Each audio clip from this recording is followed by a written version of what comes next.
All right, hello everyone, welcome back to the show. I'm your charming, self-proclaimed yet still humble host, Mukluk. Today we are back in the wonderful world of Guild Wars 2. It is Guild Wars Tuesday, everyone. Hope you're having a good day so far. Crimson, Can't what's wait up? to see Muck gamble at 10,000 ectos on Zephyrite boxes as promised. No, I don't know who promised you that, but it wasn't me. No. I did see, a pretty amazing tweet. Was it Inco that did it? Hang on a second. So Inco in Guild Wars 2,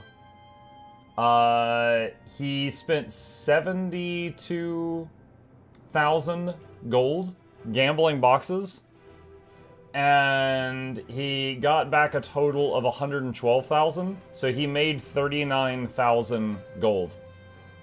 He made 39,000 gold. This is what I'm talking about when people are like, oh, Muck is rich. I'm like, yeah, I'm rich compared to some people, not compared to others. I got 7k gold right now. This man just made 39k. Yeah, he did some, just to show it here. He did some, dude, I don't even want to read all this, but he did some stuff with spreadsheets and things like that. And now he's 39k gold richer. He also got, like, 3 infusions or something. But yeah, no, that is outside of my interests. Will Muck open 20 million boxes? No, Muck will not. I don't want to be doing the gambling thing, because there's a chance it goes terribly. So I am just going to do my daily routine each day, get a little bit richer each day. That's enough for me.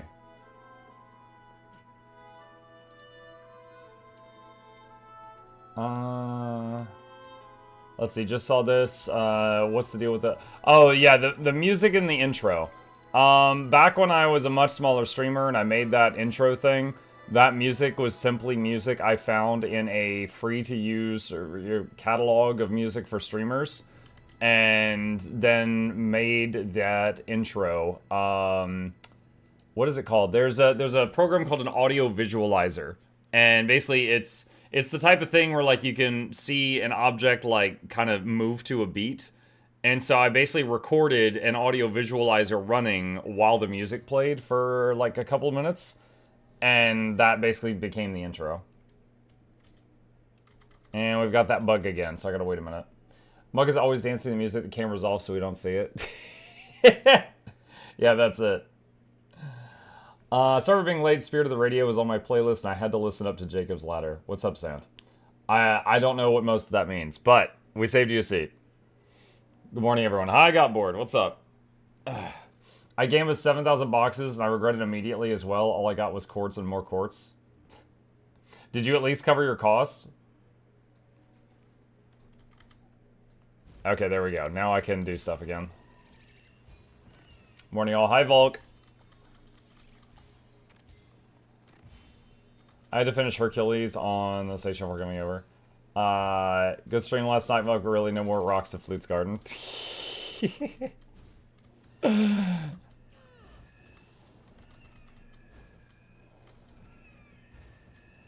Alright, that one's done and done. No, lol, I got like 100 gold worth of stuff spent after spending 500 gold. Oh man, clearly you should have done what Enko did and spent 70,000 gold. That's when you break even.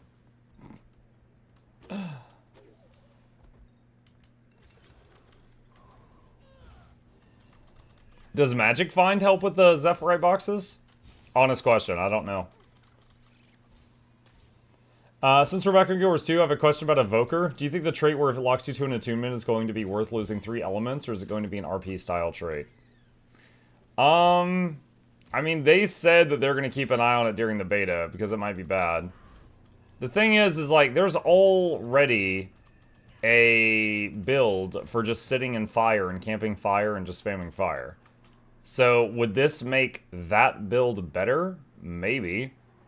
I don't know that it's going to be good all the time, because you do give up, like you said, you know, your 5 water skills, air skills, and earth skills if you're just camping fire the whole time.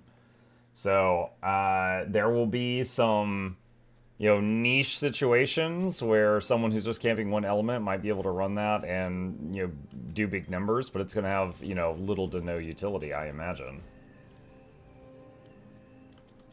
Like, even if you used it and camped water the whole time and did big healing, you would have no boons. So, groups would not want that unless you're in some weird situation where everyone else had boons covered and you could just be a giga healer. So it's probably just going to be a pure DPS thing. Biggest thing that keeps me from playing Ellie is the high BPM, but the thought of one attunement Ellie appeals to me. Well, one attunement Ellie already exists. And I will say, you know, Ellie has a lot of buttons, but it doesn't use all of them in any one build. And at least, like, when I tried, like, all the different builds, for the, you know, those different videos that I did, Ellie was never one of, like, the high APM ones. Like, Scourge, Berserker, Firebrand, those were really high APM. Ellie, like, you know, you had to memorize a lot of buttons, so there's a lot of different keys, but the amount of buttons you were pressing per minute was, I would say, average.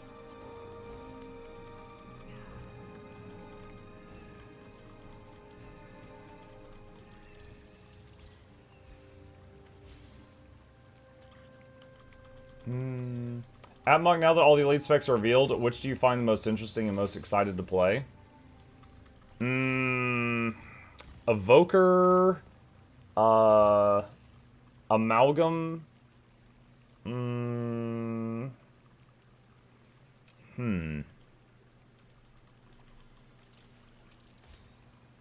Ritualist. Those might be my top 3 for, like, they look interesting. Muck, in your experience, which do you find more challenging, Ellie or Revenant with energy management? Playing Ellie when I had never played Ellie before versus playing Rev when I had never played Rev before, I found Rev more challenging. Now, after some practice, I think either of them could seem easy to me, but that's my honest answer. Because, like, Ellie doesn't have any new systems that other classes don't have. It just has more weapon swaps, basically. Because it has a fire swap, a water swap, etc. It's basically got 4 weapons up there, right? Firebrand has 5. You know? So, and then the whole thing with the energy management, you know, it's like, oh, well, I want to get my group stability. Am I in the right legend? Do I have legend swap off cooldown? Do I have enough energy? You know, it's like, and is the skill off cooldown? So it's like there was more hoops to jump through for any button I wanted to press, so. You're not excited to run 3 bows on your ranger? No. I think Gale Shot is the least interesting of the 9 new elite specs. It is... So Ranger misses out on getting a new way to play the game. They just made a better version of Longbow without buffing Longbow and called it a new spec. So I'm not really excited about that at all. Greetings, Ratlord, Muck, and Peasants. I, Lord Sonics, has arrived to grace you my presence. The dragon is wreaking havoc at Sonic's lands, but we remain strong. Hi, Sonics. No. Very bummed about Gale Shot, but I know some people will be excited about it.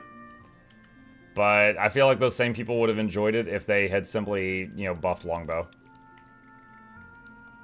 Mug, maybe you can help me. I've been trying to find a class that's good DPS that can bring some good utility in pugs if pug is failing badly. What class would you suggest to help carry a pug? Help carry a pug as a DPS. So typically if someone's going to carry a pug, it's the healer.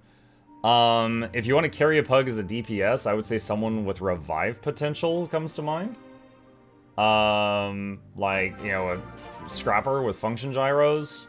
Or... There seems to be a pattern with a few of the GW2 content creators being disappointed in the new elite spec of their main. I didn't know that. I don't talk to... So I occasionally talk to the others, but, like, I know Laura... Actually, I don't even know what Laura's main is. She plays everything. I know Laura's really excited for Troubadour. I have no idea what most of the other big ones' excitement level is for their stuff. Also, just to be very clear, I think that Gale Shot is going to be positively received by a very large number of people, and it looks like it might even be fun to play. My sadness comes from the fact that they could have just buffed Longbow and had the same effect. But instead they made a whole new bow and then called that a new spec, so we don't get like a new way of playing the game. Like, Amalgam is completely new way of playing the game. That's insane. Antiquary, although it looks ridiculous, that's a completely new way of playing the game. Like, that's you know, new gameplay. Gale Shot's not new gameplay. Gale Shot is existing gameplay with better numbers and a fancier bow. So that's why I'm bummed out about that and why I'm looking at a different class to be my main. Admuck, I just got back at Igor's 2 after a few years away. I just started End of Dragons. Do you have any suggestions on what I should do as a returning player? Hello, William. I mean, when I returned to the game after a 5-year break, I focused on doing a little bit of World Map Comp each day, a little bit of the main story each day to, you know, catch up. And if you're just starting End of Dragons, maybe focus especially on getting hero points so you can unlock new specs and try out new stuff if you want to. That's my first thoughts. Ignoring challenge modes, could I take Celestial, Heal-Alack, Spectre to any content in the game and do fine? Or is full Harrier needed even in non-CM content? Alright, Amel, I don't know the answer to that, but the way to get the answer is simply this. Do you have enough concentration with your Selly gear to keep up the boons that you are in charge of? If yes, then yes, you could probably take that to any non-CM content. That's the only thing that's really a concern. Because your healing will still be adequate with Selly gear.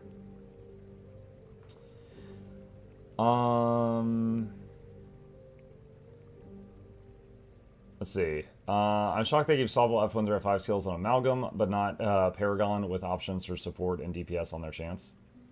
I don't know. My problem with Evoker is its current trait line. We'll see during beta. I'm very confident it will not work as multi-spec as they expect it to. Yeah, as a support enjoyer, the first thing I looked at was the different boons and stuff, and although Evoker has access to, what was it, Heal, Alack, and DPS Quick, I believe, or the other way around if I'm wrong, it doesn't have access to, like, any of the other boons. Like, Prot, Vigor, Regen, Might, Stability, Aegis. Like, they forgot, like, everything else. So, I don't think anyone, like, Evoker looks really fun, and I hope they fix it, because I want to take a look at it.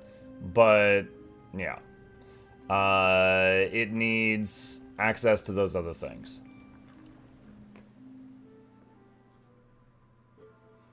Selly would be underperforming big time. Celestial gear will have less healing than, like, Harriers, but it will also have more than enough to get anything done.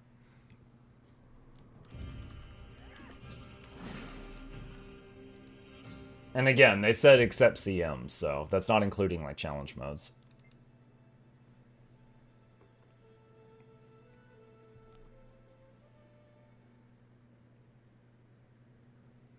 I know you missed it in too many messages. Gonna bring it up again. Did you check out Little Fighter 2 Remastered that calls a month ago?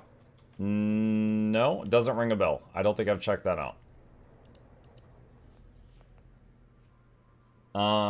Quick DPS Evoker's Quickness, Quick DPS Catalyst is Might, Fury, Prod, Aegis, Swiftness, Vigor, Regen, Resolution.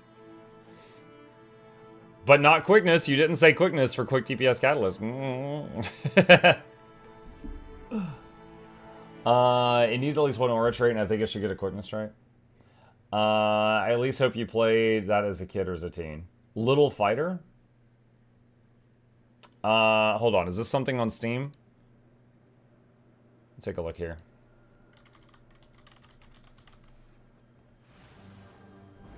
Little Fighter 2. Hold on. What is Little Fighters? I want to see the first one thing.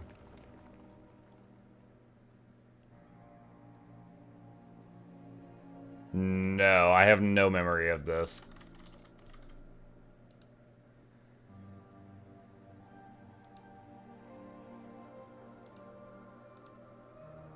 Nope. I have no memory of this. I don't know what that is.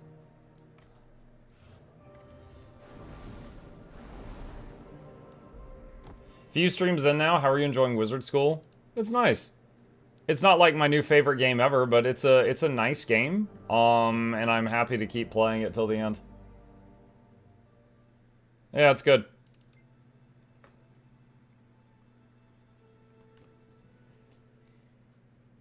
Any recommendations on a good place to start after hitting level 80?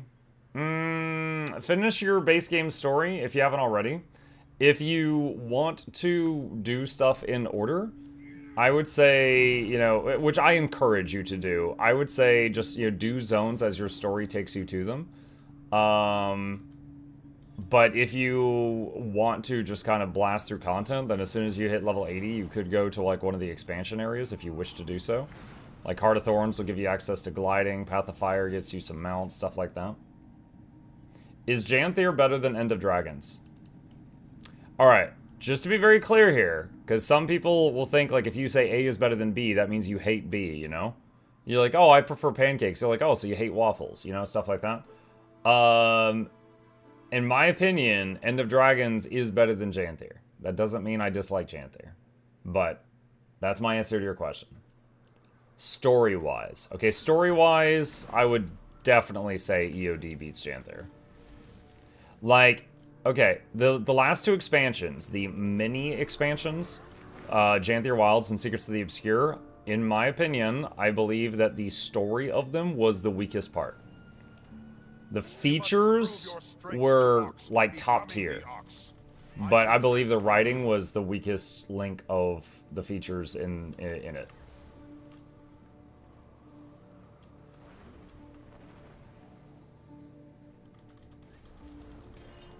I'm about to get Secrets of the Obscure and wondering if you have any promo codes. I have the referral link, which Bluebell just put in the chat, and thank you, Bluebell. If you use that link, it does support this channel. It's not a coupon. It doesn't give you a discount or anything. It just supports, you know, this stream. But there's no promo code. It's just the link. Looks like you're full of Eternal Ice. Might want to turn in trophy shipments. It is about that time, yeah. I'll do that after I finish my rounds here.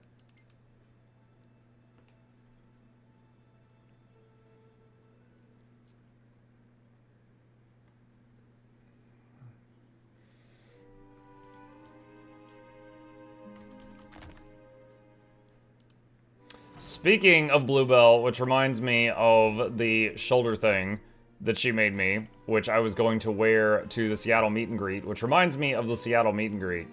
So, we like, me, my wife, and my kid got our tickets for it yesterday. And I've never been to one of these, so I don't know how quickly, like, how normal this is, but it's sold out in a day.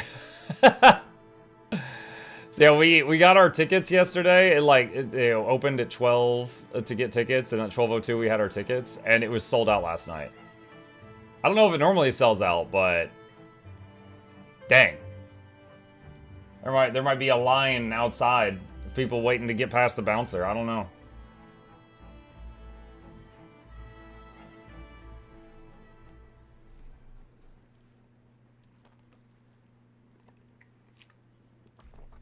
They heard they'll see Muck live. Yeah, okay.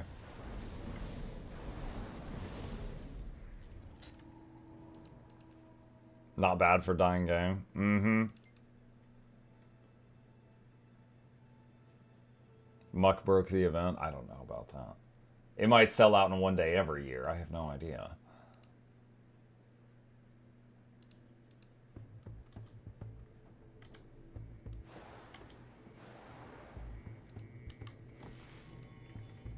Alright, deposit.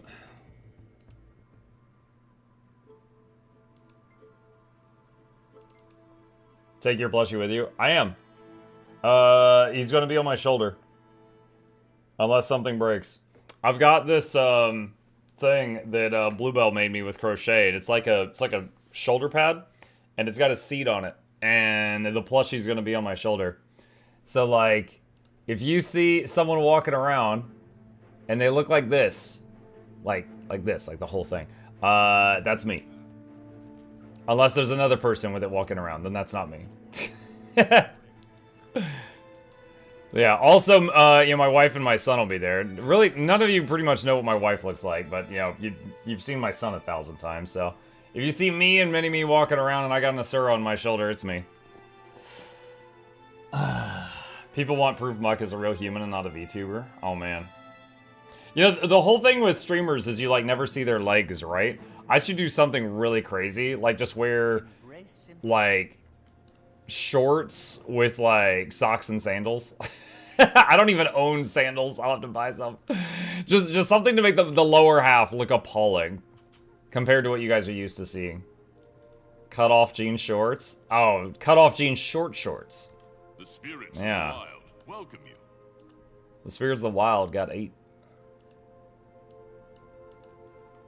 With the black hoodie. Yeah, still wear what I always wear, waist up, right? Alright, Eternal Ice cashed in. Hammer pants, clown shoes.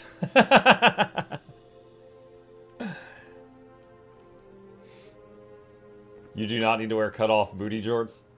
Cut-off booty jorts, Rajani says. Alright, I'll write that one down, Rajani. Is all parking steady income or more hoping to hit something big like Infusion? Both. It is steady income. Yeah, I do giveaways every week and my gold still goes up and I play 1 day a week for extended periods of time. And on the other 6 days of the week, I log in for about 10 minutes and do that routine you just saw me do. And that money just keeps me increasing. Which allows me to occasionally do big stupid purchases.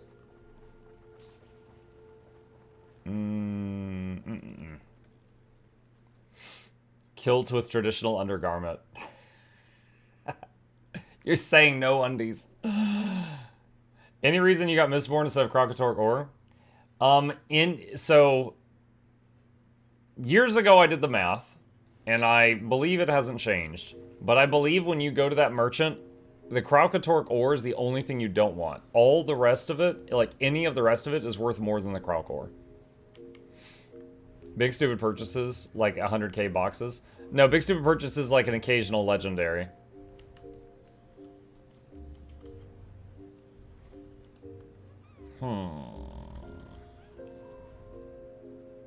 That's not it. What is it a raspberry? This is it, it's raspberries. I'm full on raspberries.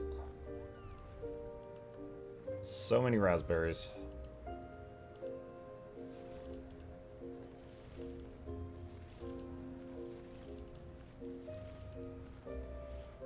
Amok, I'm getting into Yours 2 and looking to get into Boon DPS build. What? Boon DPS builds are easy to get into, but I have a good medium APM. I get that dopamine from hitting buttons.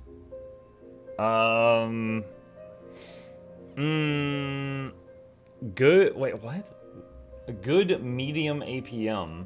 I get dopamine from hitting buttons. I don't know what that means. Okay, so if you get dopamine from hitting buttons, do you want a build that just has a lot of buttons? Because, like, Quickness Berserker is a Boon DPS build where you're mashing keys like it's crazy. Alacrity Scourge would be another one. So, I mean, I guess I don't really understand why what medium APM get that dopamine hitting buttons means. Weaver? Weaver is not Boon DPS. Weaver doesn't provide any support at all. Don't listen to Maori.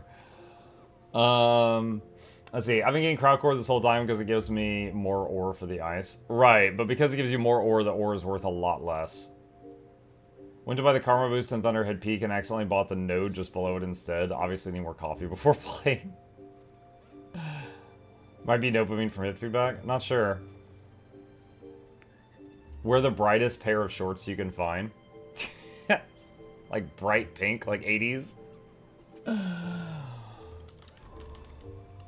Hold on a sec.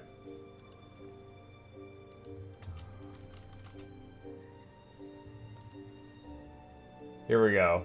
Alright, I googled 80s pink shorts. There we go. I wear something really bright like that. With the dark black hoodie.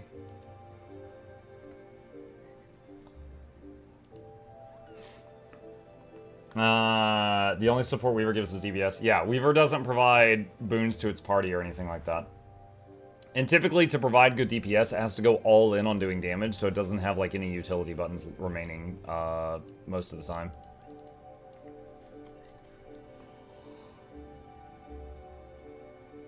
Is streaming your job IRL, or do you have a job outside of streaming? when I started streaming, I was doing it as a hobby, and I worked in tech support, and I was doing this as a side thing, just for fun. And then after it took off, I went full-time. I've been full-time for about 5 years now. And I've streamed every single day for 7 years without missing a single day. The streak continues. So yeah, I do this both for fun and full-time now. I realize how, now that I've started Aurora, how much of the stuff I've already done without the achievement active. Yep. Yep. Just wait till you find out you have to do Chalice of Tears again. That's a fun one. That's pretty dedicated. Oh, I love what I do.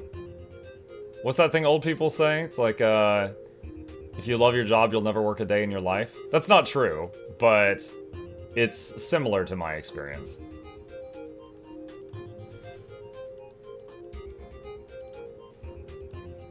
Are you able to proc combos with Untamed F2 and F3? I can't seem to get it to work. Yeah. So, hang on. So F3 is a poison field, F2 is a blast. So just to make sure that you're doing it right, you do F3, then F2 after. And that should be a poison blast combo.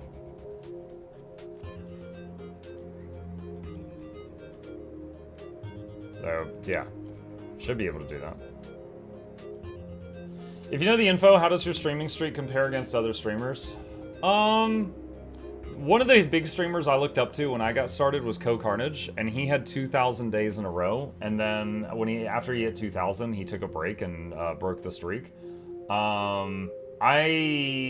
Since then, like, he was at 2,000 when I was starting out. He broke his streak, but I'm now at 2,636. However, there are many other content creators, like Day 9, did something daily, whether it was a stream or a video, for like 10 years, stuff like that. So, I'm sure that there are some that I just don't even know of. Like, for example, like the biggest streaming section of Twitch is the Spanish section. I don't speak Spanish, so I have no idea what's going on over there. There's a bunch of massive creators on that side of the platform that I have no idea who they are. So there could very easily be, content creators that have been going for longer than I have. Because like there are streamers some that I look up to, like Co-Carnage, Dan's Gaming, that have been around since the Twitch platform was called Justin TV, and so they had streaks going before I ever started. There was one streamer, she did a subathon for 4 years without a break. Yeah, so there are some people that have done some crazy stuff, like try to be live 24/7 for years on end, like it's the Truman Show or something. I'm not live all the time. It's just my streak is like at least one stream every day for 7 years. Like every day during each 24-hour period, I was live at some point.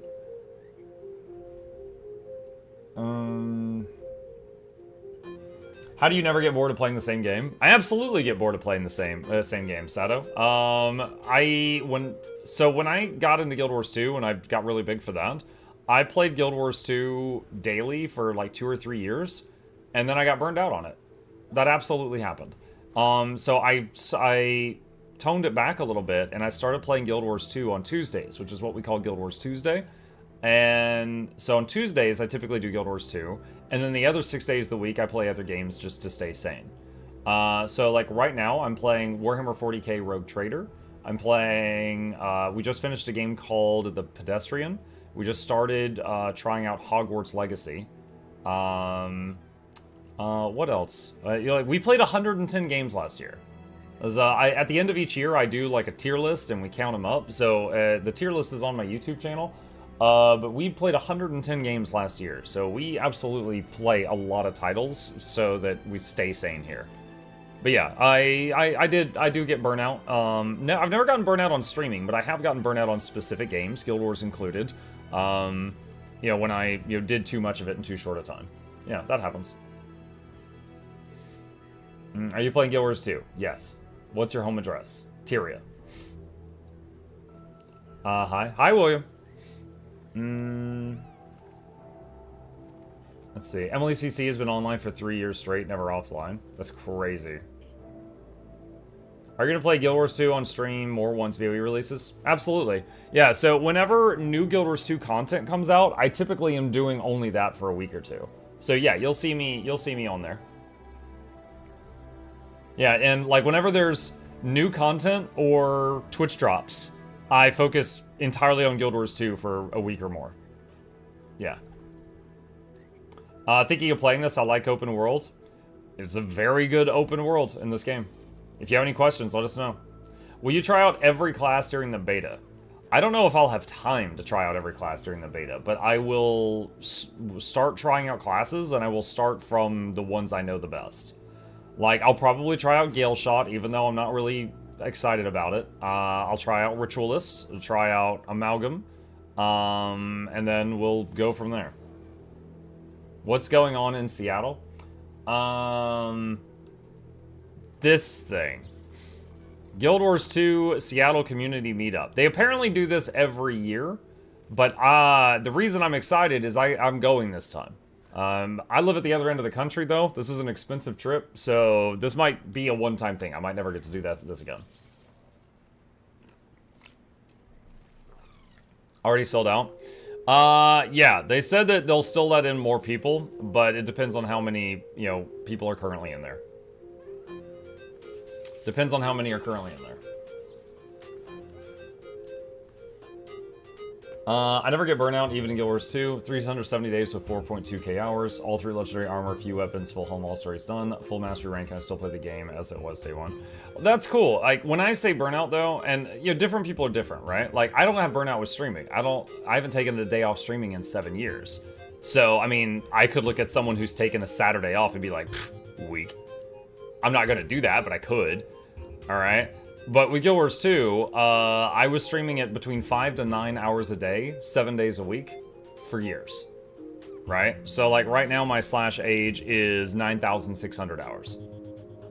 So, and also it's a bit different when you're playing it, like, on stream. And, like, oh man, it's stream time, I gotta get online and do it. Do you live in a house flat?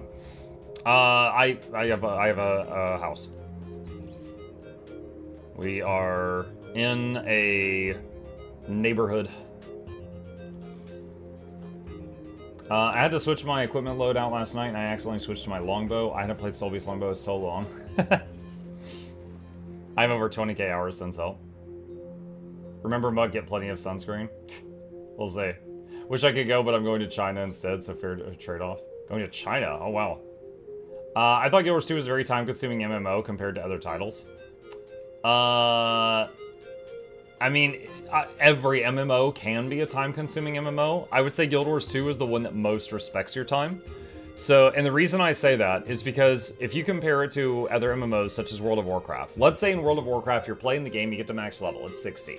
Okay, then you take some time off from the game, you come back, and Burning Crusade came out, and you're like, oh, I'm 10 levels behind, so you gotta catch up. You catch up in levels, catch up in gear, and then you take time off again. And then new content comes out, and there's Black Temple comes out, and now your gear's out of date again. So you come back, you gotta get... That doesn't happen in Guild Wars 2. Your gear doesn't go out of date. The max tier of gear in the game has been the same max tier of gear in the game for almost 10 years. So once you get that gear, which is quite quick, you could just play for fun and do whatever you want. There's not like a treadmill. You can tune out and come back in anytime you wish. So it really respects your time. 5k hours of that is running around in the city. I mean, for me, maybe, because I spend a lot of time just talking to you guys and standing here. I think you don't burn out if you take Guild Wars 2 casually. I got 10k hours in 2.5 years, got all the legendary infusions, I had to stop for a year or so. All legendary and infusions in 2.5 years. That's impressive, Oda. When is the Guild Wars 2 birthday? Is it Muck's birthday also coming up? I mean, yeah, I guess. My birthday's August 23rd. Guild Wars 2's birthday... I think it's in August? Hold on. Guild Wars 2 launch day. August 28th, 2012. Yeah. So mine is the 23rd. Guild Wars 2 is the 28th.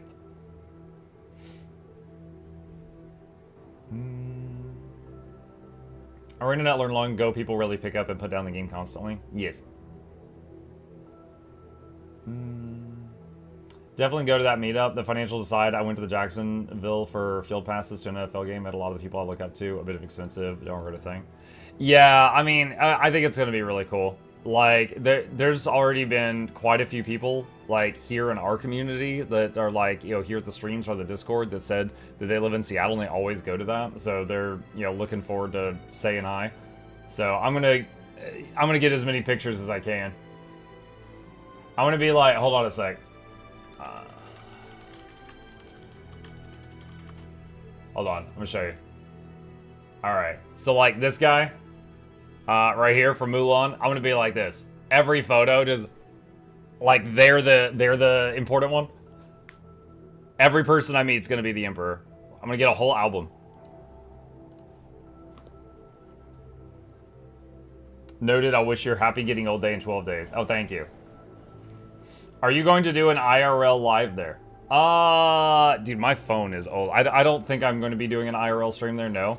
But to keep the streak going, I'll need to do at least one small stream, maybe from like the hotel room or something for a few minutes, just to keep the streak alive.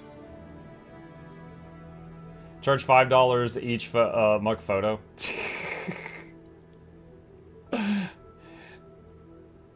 How would I even enforce that? So some random person takes a picture of me and I just like jump them, like, where's my money? Hotel room reveal, yeah. Watch Twitch not work from the hotel room internet. Dude, I was a little concerned about that, yeah. But, we'll see. Yeah, I mean, it's completely possible something crazy could happen and stop, you know, stop it. Hey, Mike, thanks for all the videos. They really helped me get back into Guild too. What's up, Studious? No problem. Did you already receive your shoulder saddle? Yeah. It's, Here, hold on a second. Okay. So, not putting it on right now. We're getting some safety pins to hold them on there. But here is this. And you know what? Hold on. I need to turn on the overhead light because it's black on black, so you guys can't see it at the moment. Alright. I usually stream with the overhead light off because there's so many lamps in here. Okay. So this is it. And then it goes over the shoulder. And he just sits right there. And then there's a strap that goes around my arm. And then there's another strap that goes around my torso that holds him on. So he's going to be right there. Your shoulder will sweat bunches? No, it's just a bit of cloth on the top of it, see? It doesn't even, like, other than the one strap, it doesn't wrap around the whole arm. It's not going to make my shoulder sweaty.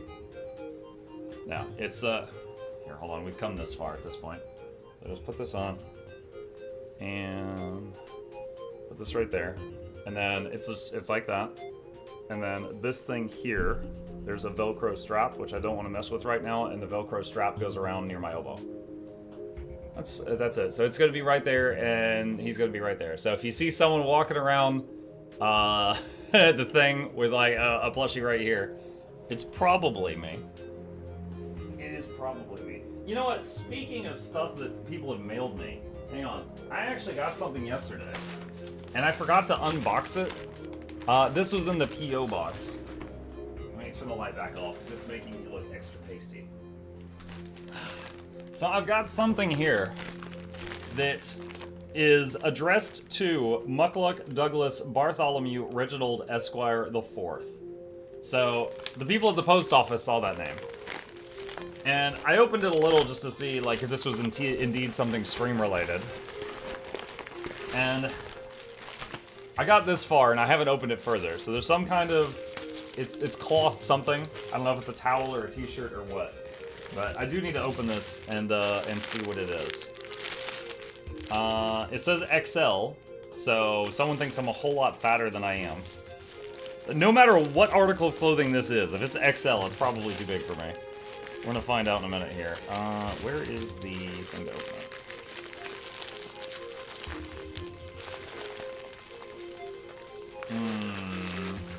This is sturdy plastic. I might need to get my scissors. Oh, I see why. They, like, wrapped it in tape.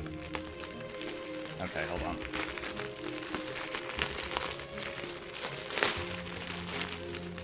Man. Okay, there we go.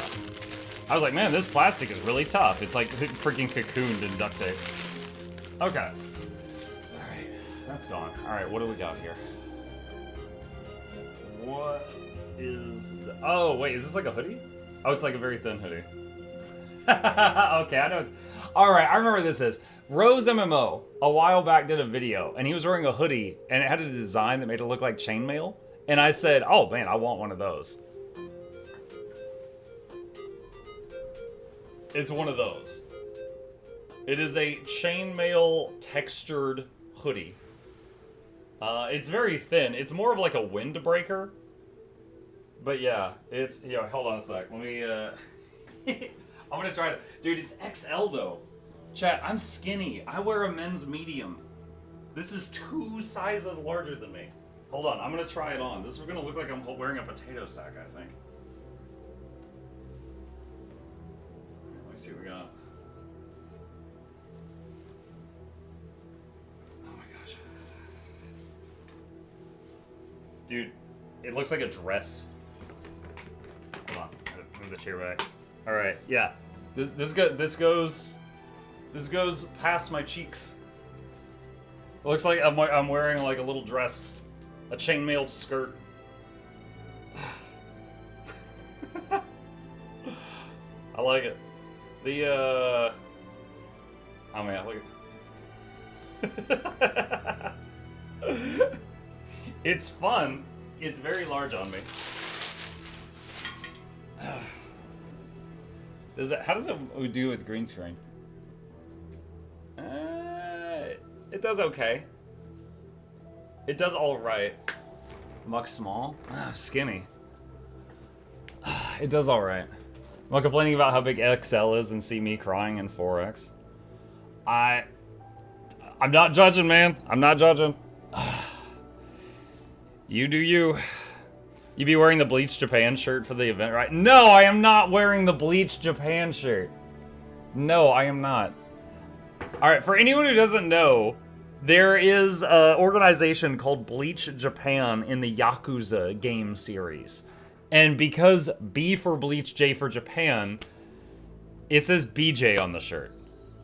And no, I am not walking around Seattle with a shirt that says BJ on the front of it. That's just gonna cause some conversations. Not doing that. Did you steal your dad's hoodie? No, I did not steal my dad's hoodie. Hi, Micah Chad. I saw your picture, Muck, that was released by ANET along with all the other partnered streamers. Oh, that we all took on the steps of Radasum? Yeah, that was fun. Hey, Chip. He's looking at me like he doesn't recognize me. What's up?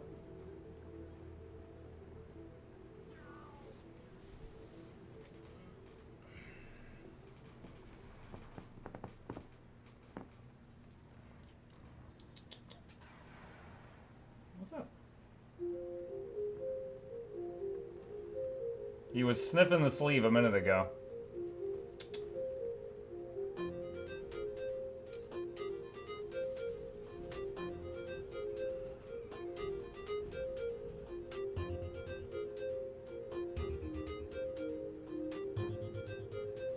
Buy a cat cam? We have a camera pointed at his throne, so like when he is next to me, people can see him. But we don't have one just like strapped to him, if that's what you mean. Chip was looking for a new box to jump in. Just a bag, sad. He's got a lot of boxes. He has a lot of boxes.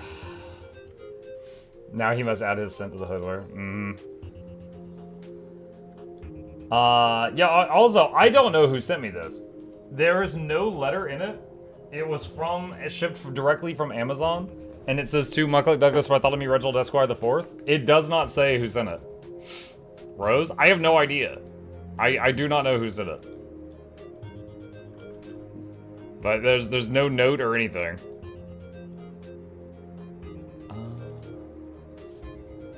Has anyone got the butter knife skin from the cookbook yet?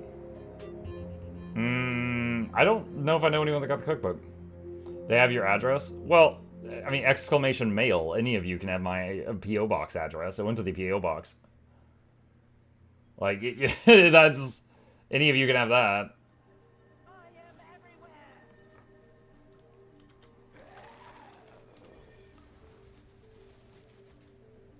Docs? Yeah, the post office got docs. I pre-ordered the cookbook. You have chef in your name. You better have. Dracula. It's Dracula. Dracula is the name of a city near me that has a post office. You know what? Hold on a sec. Hold on. I am going to show you something that is going to make you completely drop the Dracula joke. Alright? There is another city that is in Georgia with a different name.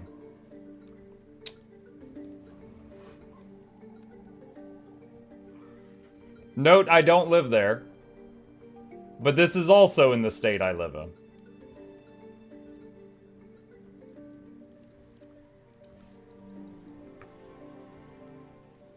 He just visits. Just swing by from time to time.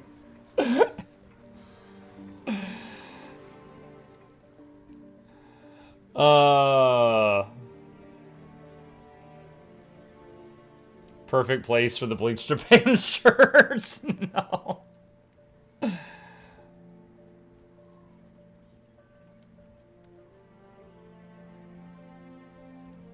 I grew up next to a town called Ding Dong in Texas. What? Search Ding Dong, Texas. Ding Dong is an unincorporated community in Central Texas, United States. Oh, wow. Has a population of 22. Is that even a town? Hey, I'm sure you get asked this often, but what is it about Ranger that makes you want to play it as your main? I enjoy pet builds, and I enjoy supporting folks. And so Ranger, you know, has like nature magic and stuff like that. So I like buffing and healing people around me, things like that. On top of that, animal friend.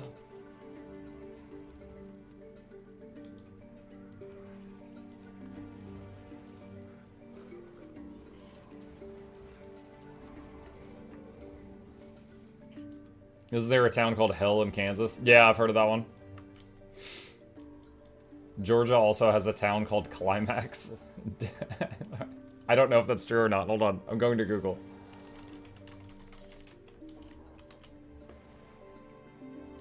A city in Decatur County, Georgia. Yeah, apparently there's a city called that. Today I learned.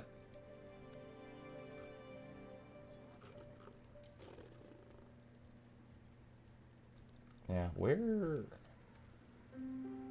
is that? Oh god. Okay, so yeah, that's in like the bottom left corner of Georgia. That's like almost to Florida. Yeah, I've never been there. About funny city names, if someone remember old John Guy's video about city in USA, Vienna, that sounds cool. My cousin lives in Australia in Fanny Bay. Fanny Bay.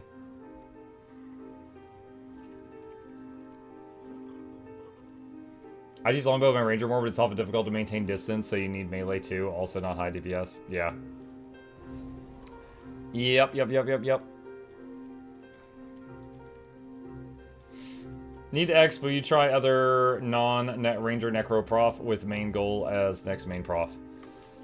I might. The thing is, there's been times where my favorite things were not all on one character, right? Like, there has been times where I was like, okay, my favorite way of playing support is Scourge. So anytime I want to join a group of support, I get on my Necro.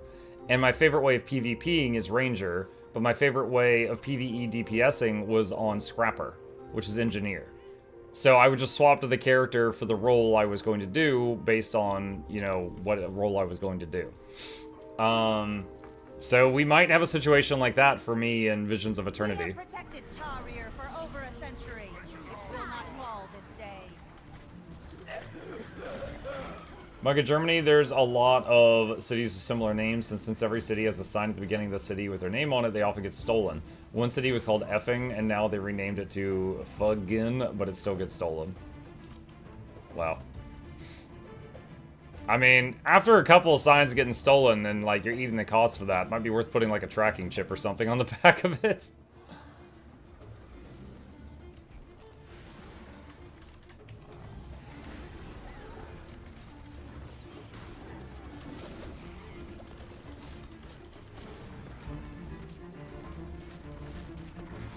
Oh, lag spike.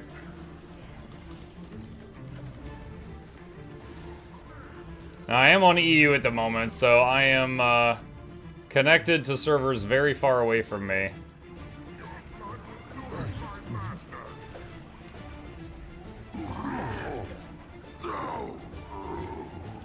What class would be good as a class for specifically running convergence CMs? Any, as long as you can play it. Convergence CM is 50-man. Whatever you play is not going to have a huge impact unless you're just playing really poorly.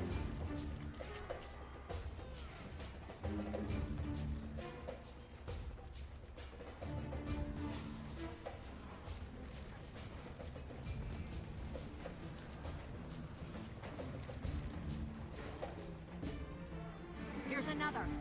Make it count. Yoink.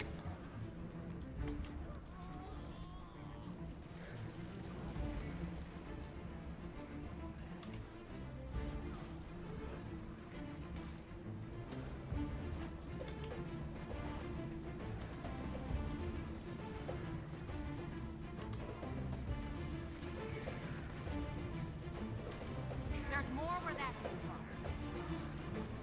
Hey, we res these guys.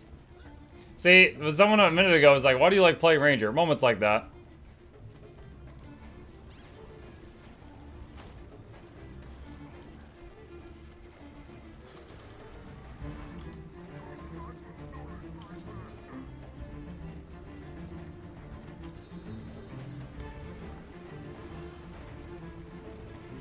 Need someone to push.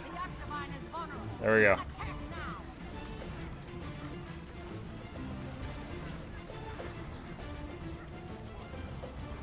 Muck, why hot mez map full all the time? Because it's profitable and people like it. I mean, that's going to be the answer for why is map full anywhere. Oh, what? Oh, we're pushing! We're pushing! Oh my god, we're pushing so hard!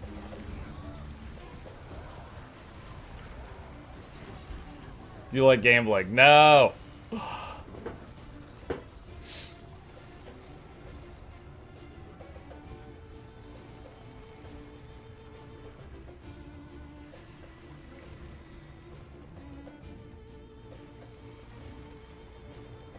Block them? I can't. I'll show you guys something. I've had this bug for years. I've been trying to get help fixing it. I cannot block people. This happens when I try.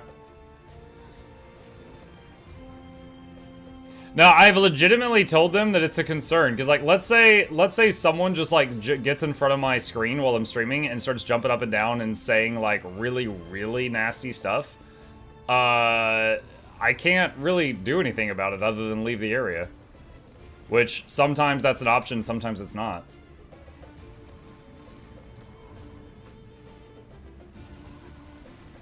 But we've been over it before, but essentially what it is you know, the game is over 10 years old, right? Your friends list, the list of people that you friend, the list of people that you block, and the list of people who friend you all share a list. And if that list is full, you can't add anyone. So if too many people friend list you, you cannot friend or block other people anymore. And I am a very popular potato, so that's also why when I'm like inviting people to a group, I can't like friend them and then invite them to the group. I have to type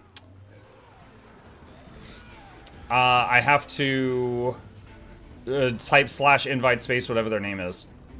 I am part of the problem. No, it's fine. It's fine. I like in my early videos, I like put out my in-game name in all my videos because I wanted to encourage people to ask me if they ever needed help with anything. And it ended up just backfiring because I had no idea about that problem until years later.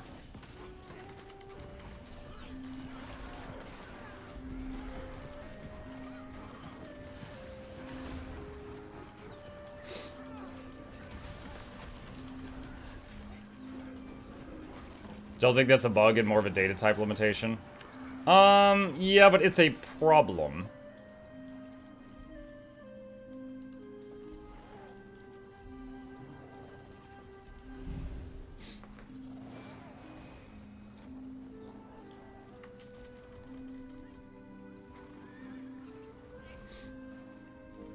Especially as a streamer, because like I said, if someone just ran up in front of me and they just said like the N-word with a creative spelling or something, all I could do is like leave the area.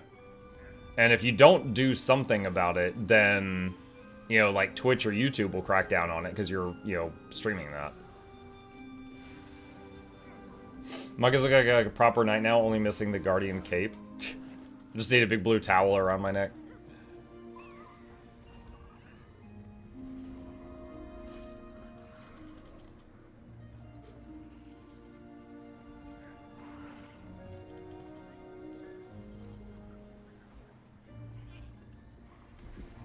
They should make it so you can block players, save bubbles at a minimum.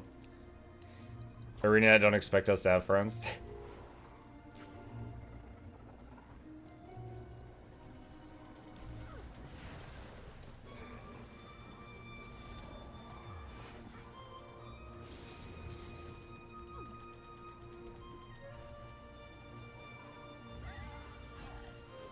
Good news is that player would get banned by ANET. Bad news is you might get banned by Twitch. Mm-hmm. Whenever I do Octavine, I think of you, Mug. Oh, thank you. I haven't done it in a couple weeks. Excuse me.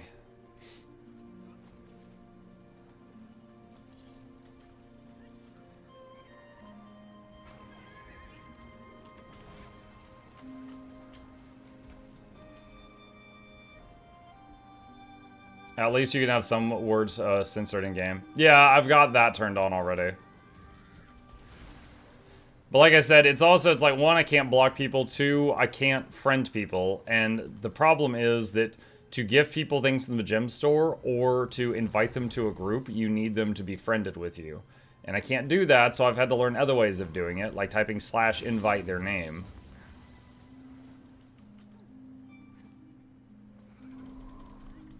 Hey Mug, so but you could now add someone to your friend list who follows you. It removes the follow list entry and adds a friend list entry. It's a shared list. Hold on, let me show you something. Because I don't care about showing this. Okay, this is my block list after 7 years. That's it. It's just like 2 scroll bars. I don't block people often, unless it's just when they're being like really, really vile. That's it. So my block list is full because the other lists are full. They share a cap. I don't know what the cap is, but I'm way over it. Because like when I, for example, like unfriend someone, it doesn't allow me to friend somebody else. Like I'm way over the cap because of the people friending me thing. Which again isn't a problem. Like I'm not gonna ask people like, oh, stop friending me, but it's just it is a situation.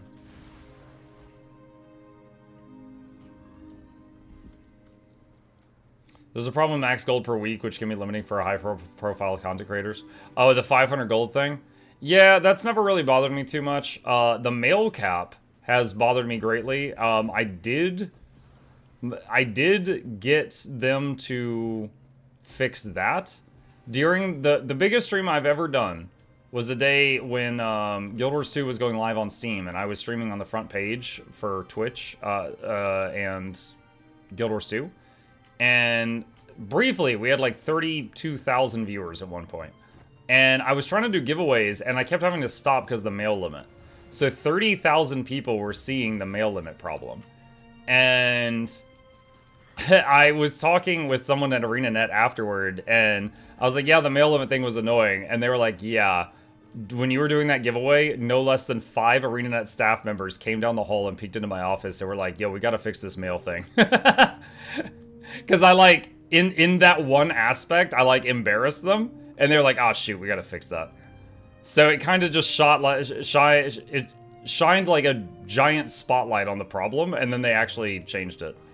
So that was nice. Not because I asked them to, but just because like it embarrassed them a bit. That's one of the few things I think I've directly gotten fixed.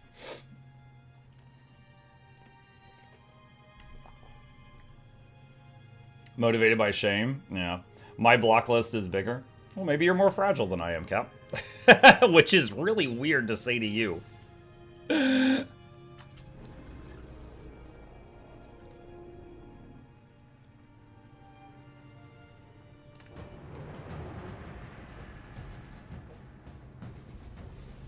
No.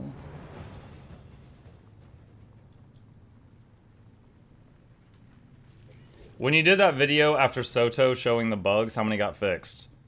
The video about like warrior bugs? So few that I didn't bother continuing the series. I was told by Captain Crapface, who's a warrior main, that they fixed 1 or 2 of those like way later, but I don't know. It didn't get the response I was hoping for with that vid. Is anyone doing DBS right now?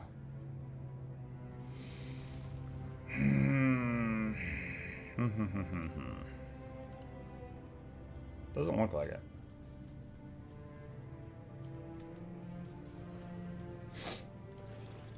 PvP players need N64 wide block list array.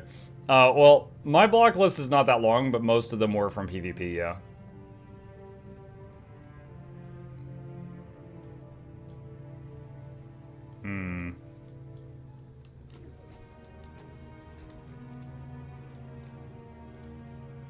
Oh, thank you. I just got invited to another map, but there's a queue. Gotta wait on that. Almora! I did a video on you recently. Ready to fight the Shatterer? I was born for this. Neighbors mowing their lawn. Mike, do you have a guide on how to craft Aurochs Manifested already? Yes. We'll be jumping in next month into game, and I would like to come prepared. Yeah, if you do exclamation legend in my chat, there is a link to the lab website with all the legendary guides in a list. Or just search my YouTube channel for Aurochs. Yes, I have done that one.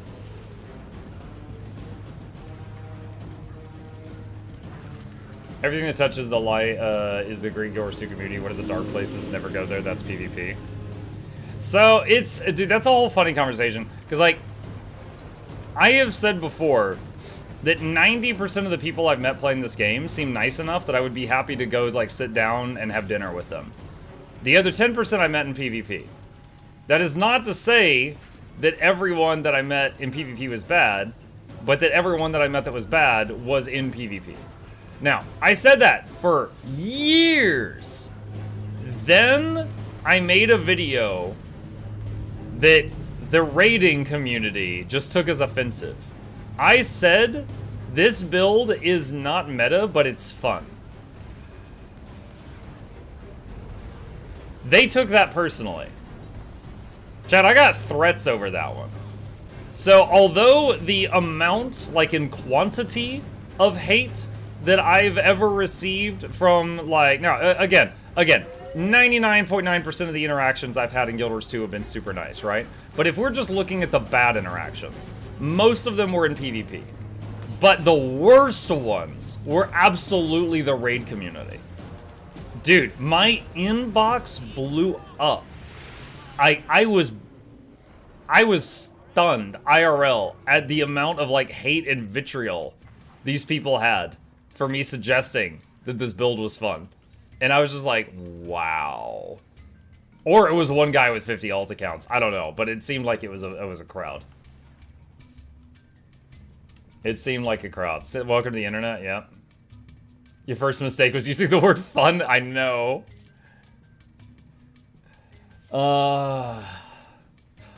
Which build are people talking about? The video in question was about a druid talent, which I'll show you. All right, let me show you here. For the non-druid players real quick. All right, let's say you're playing druid. This right here is the trait where you give your group alacrity.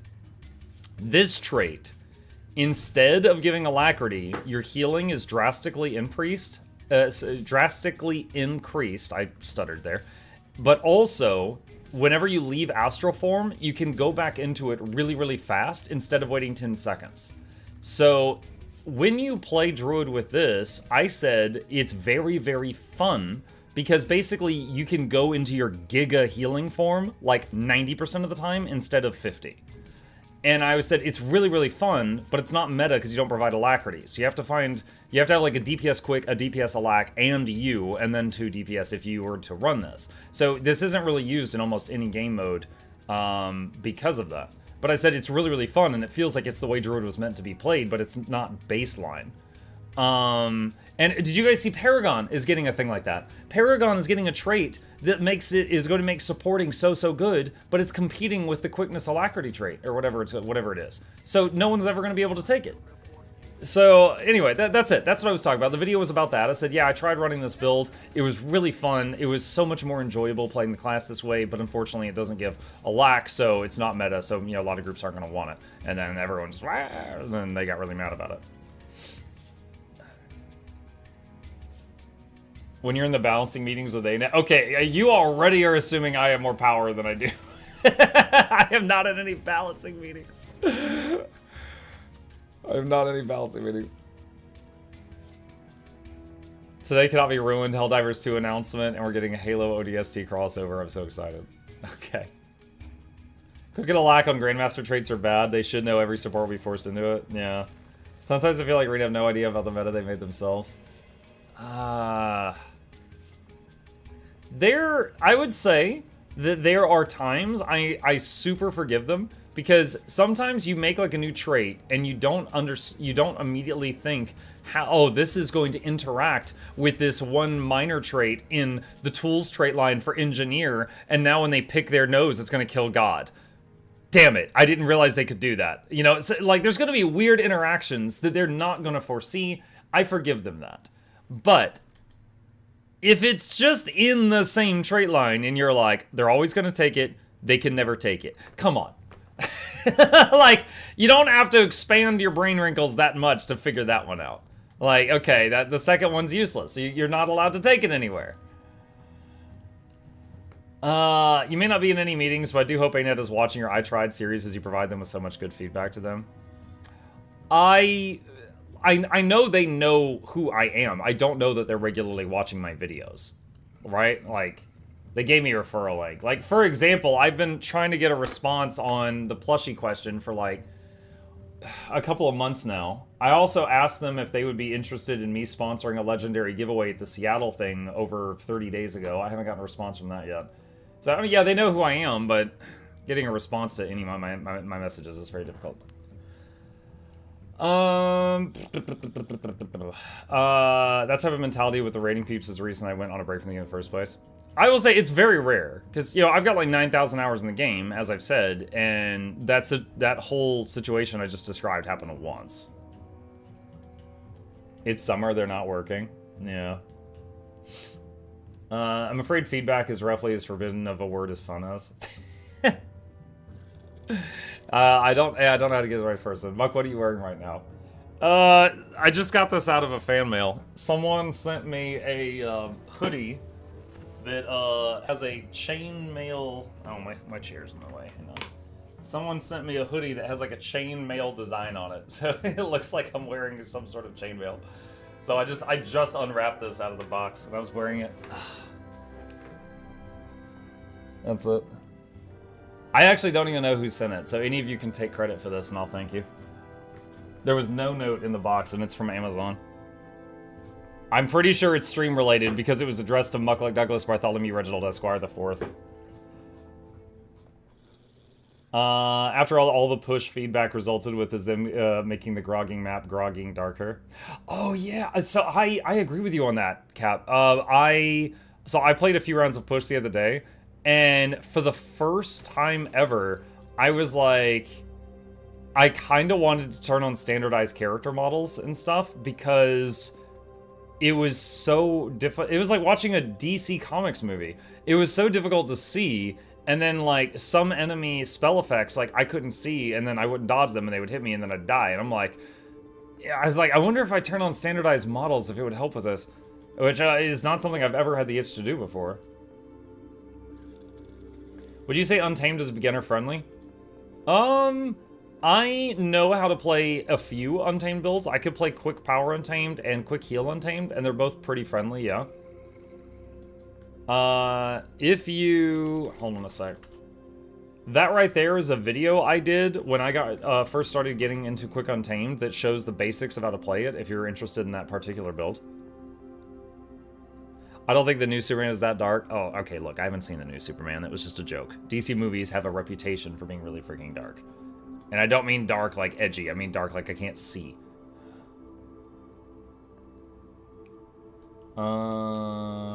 It's funny the only way to see enemies approach was if they had those Shine Eyes or Legendaries equipped.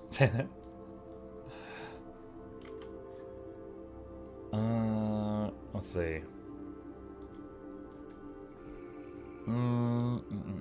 Blighting Towers, Titanic Witch, 5 and Esos.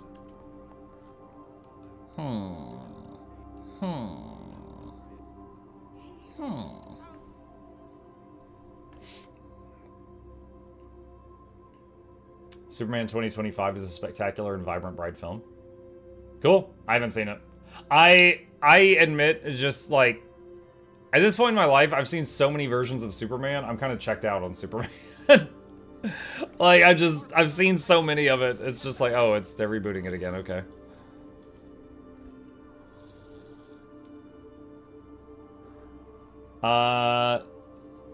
Quick Untamed is not difficult, but I wouldn't call it beginner-friendly, especially because it has strict rotation. I mean, it's just every time your weapon swap comes off cooldown, you Untamed Self, Unleash, Ambush, Weapon Swap, Ambush. And then you've got 10 seconds to do whatever you want, and then you do that again. So it's just like, there's a couple of, there's like this sequence of like 5 buttons, and you press it every 10 seconds, and in between those sequences, you just mash the other keys. Like, at that point, you're doing a pretty good job. Now, you can fine-tune that further, but that's kind of like, I would say, the minimum.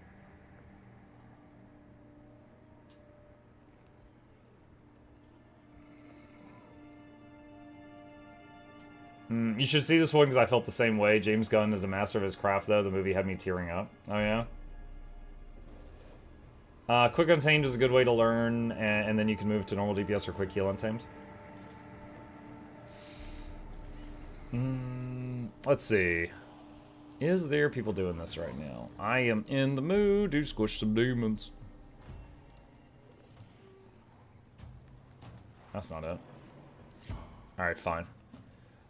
I'll have to do it myself.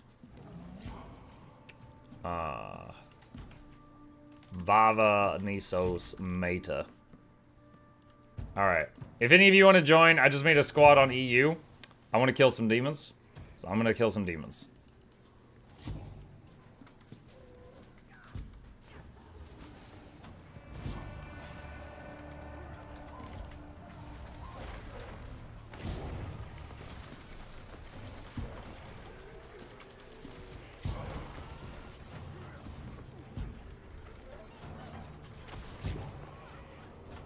I didn't know you had an EU account. I don't. I swap back and forth.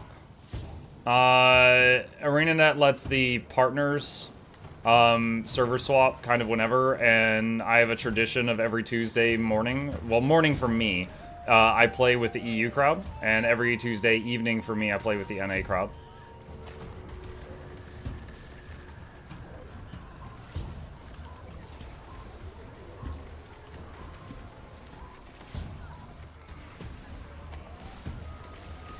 Numbers!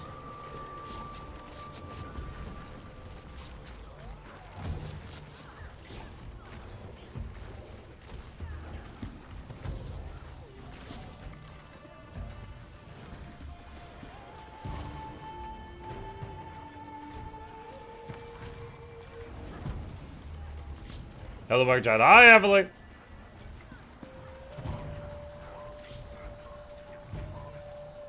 Good way to experience toxicity for both sides of the puddle. Not if I'm just doing world boss events.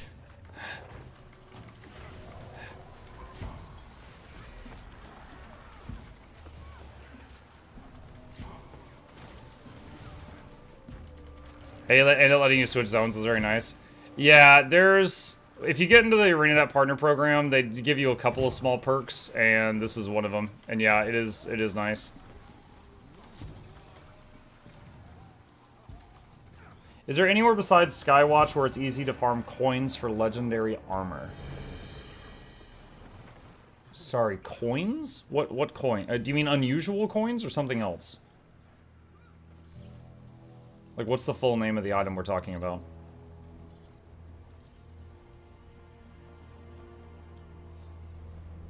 Prov tokens? Ancient coins? Unusual coins?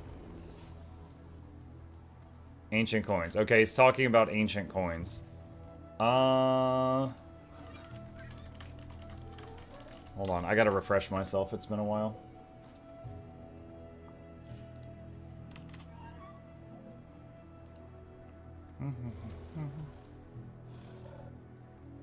And so the good Oh, those are the ones that are like in the arcane chests. come along and sanction them. Isn't that right? So, ancient coins are the ones that are not in the current expansion. So, not in Xanthier, guys.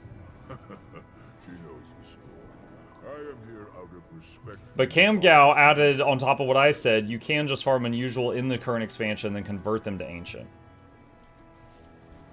So I guess that option is available to you.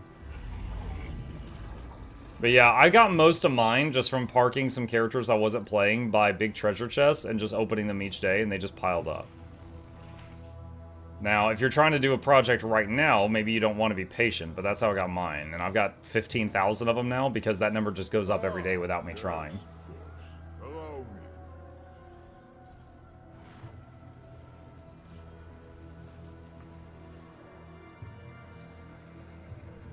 Look at those stacks of Ectos. Charmon, did you hear us talking about Inco earlier? Hang on a second. He spent 72,000 gold on Zephyrite drop boxes, and he got back 112,000 gold worth of stuff. So he got 39,000 gold profit, which includes this. Raven's Wall. Manner of Titan is that?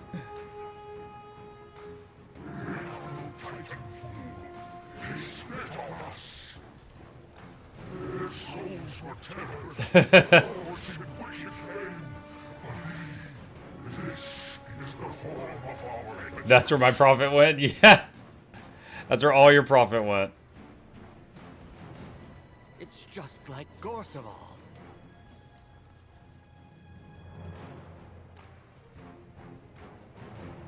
Magic is cascading from it. Avoid those shockwaves however you can.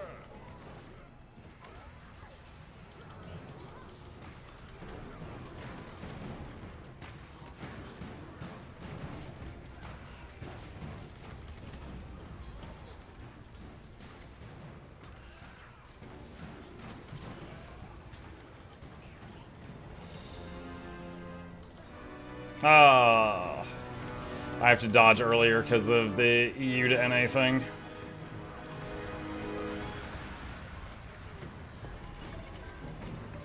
That slight ping. There, that's better.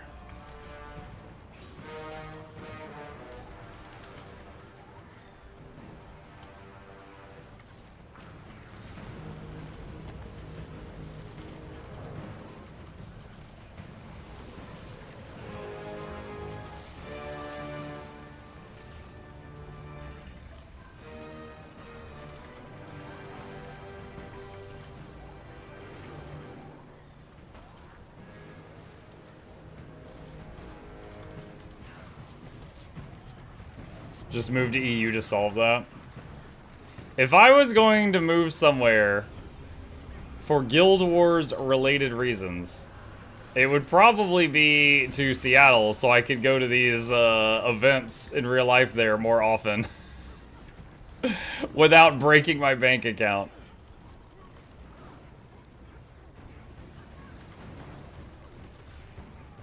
But that's probably not going to happen, because all of the extended family that is still alive in my family is here where I live in Georgia.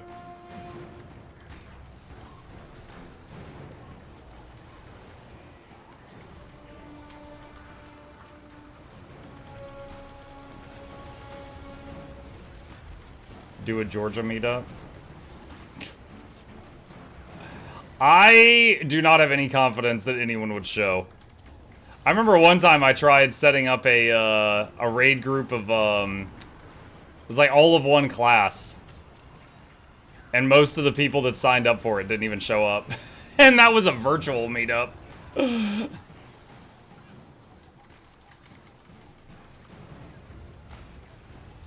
MuckCon 2026 at the local Wendy's. Everyone gets nuggets. There will be an entry fee of the cost of 1 nuggets.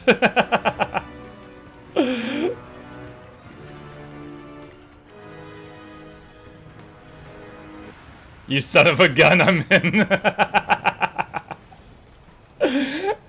Good morning, Market Chat. What's up, Disturbed?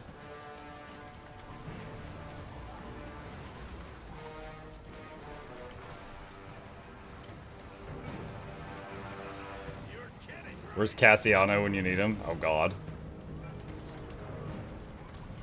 It'll be more difficult to kill after eating those goats. CC.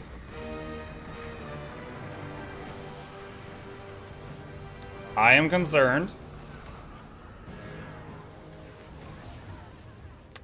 Well, that's not good. Commander, they're marching on the Titan. You should head that way.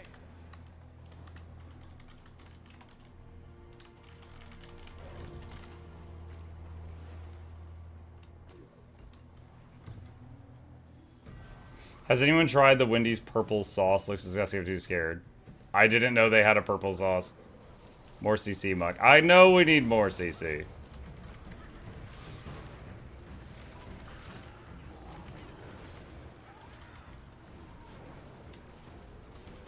I was there.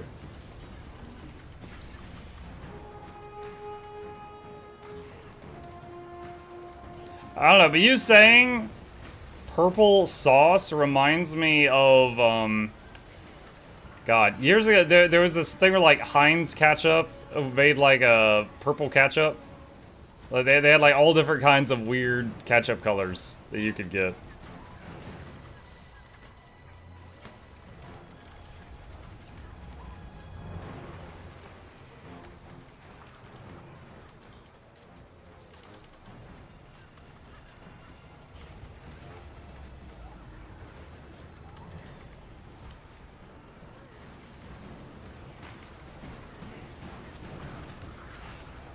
Guild Wars, let's go. Hi, Medicus!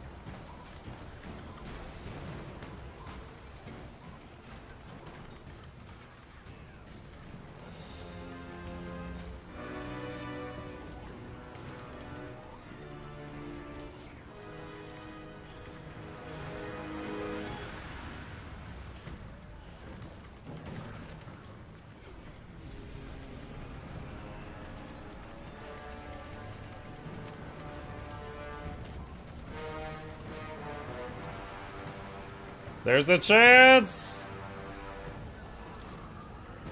I've used all my CC. Dang it! I blame the Elementalists.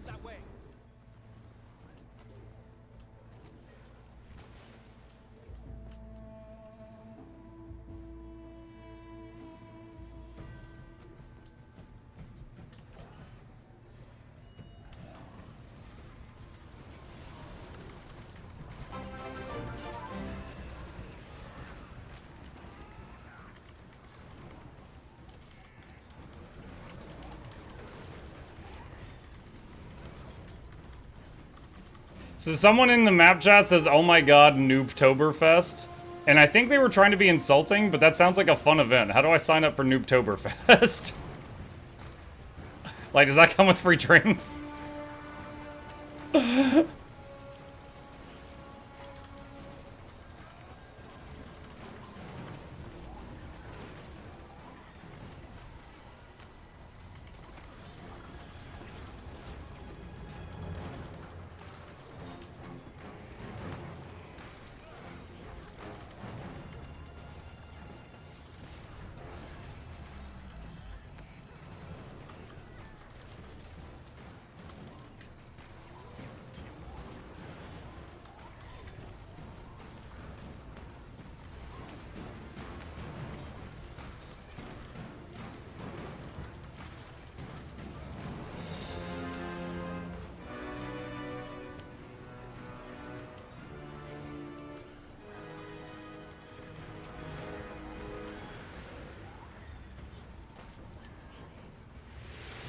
Easy. First try.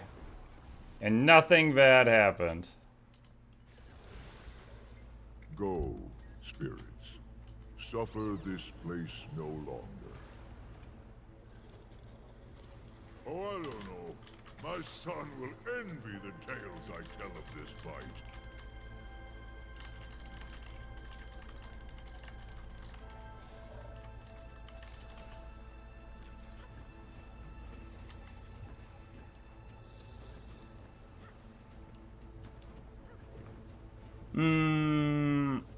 A single Mace warrior would break that bar on its own. So what you're saying is we need to nerf Mace warriors.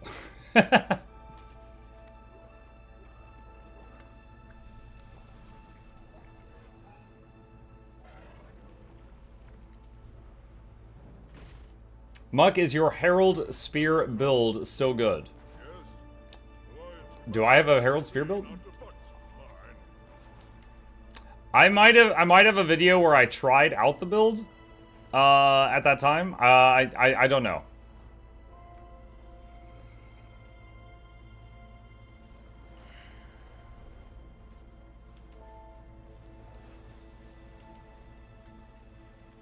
Armored Muck Warrior Renaissance. We did an unboxing today. Someone sent me this as a gift, so I put it on. So now I've got a chainmail textured hoodie thing.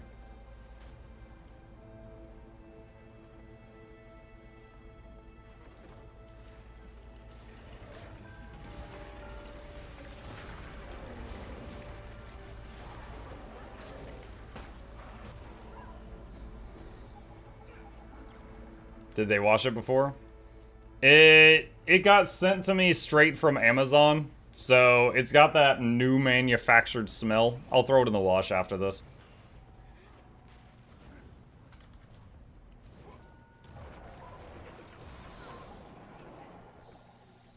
Accepting random gifts in the mail. Now you're owned by Faye.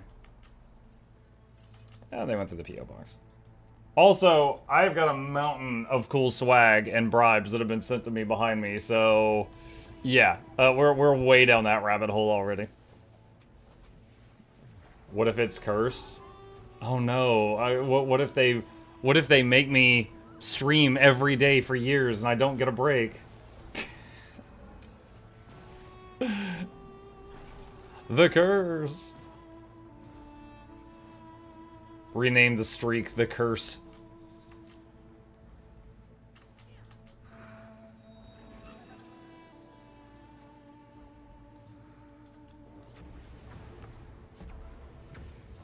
Play the Exorcism song from Dan to Dan. Dude, I saw that.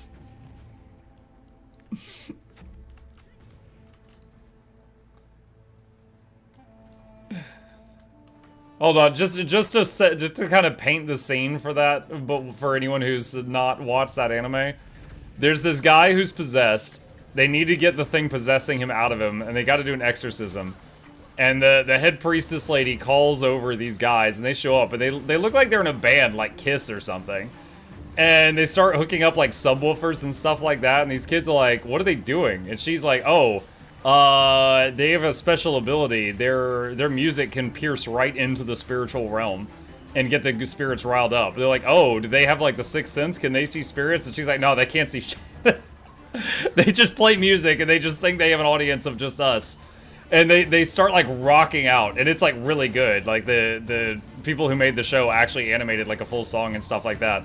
And, like, ghosts start coming out of the graves and things like that, but the band can't see them, and the ghosts are just, like, like, they're just headbanging, and they're just getting really into it, which just seems like it fits the, you know, an exorcism at all.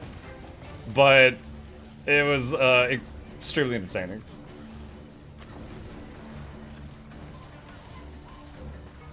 Muck, have you ever been forced to play a whole session with a controller on stream?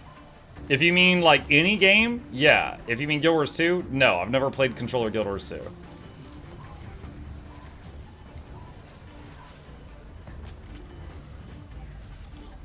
The best part is he's possessed by the... Oh, yeah. Well, Icarus, yeah, but the scene I'm talking about was in the newest episode. It's actually a different person. Have you ever played Guild Wars 2 with Wii Fit? Loranity has played Guild Wars 2 with the Wii Balance board.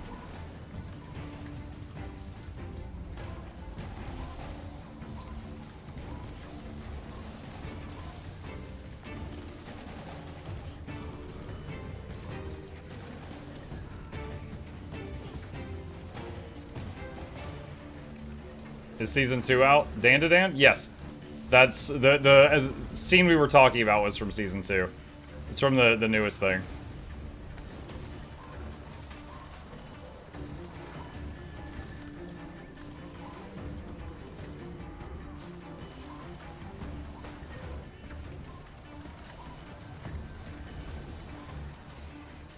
Yeah, the show where if you read about the plot line, it is the most off the rails, like what the hell thing ever. But they animated it like top tier, and it's just like actually pretty good because of that.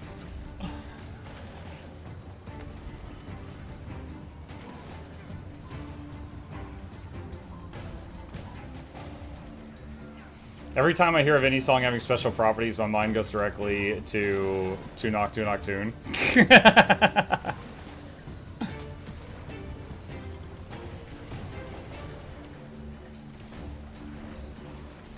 Wasn't that the song? Hold on a sec. Hold on. Yeah. That was the song where the guy got accused. People were like, the only reason your music videos are popular is because you got a bunch of barely dressed women dancing in the background of all of them. So in response to that, he made that video, and every single person in the video is just him green screened in. So it's just like 100 of him dancing around, and there's no one else, and it became like his all-time best hits.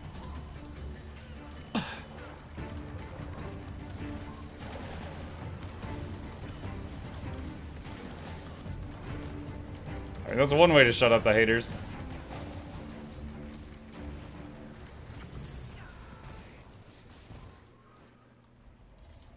And they use the dance from that song as the WoW World of Warcraft male Draenei dance. That's one that because I was a WoW player at the time, so that's how I found out about it.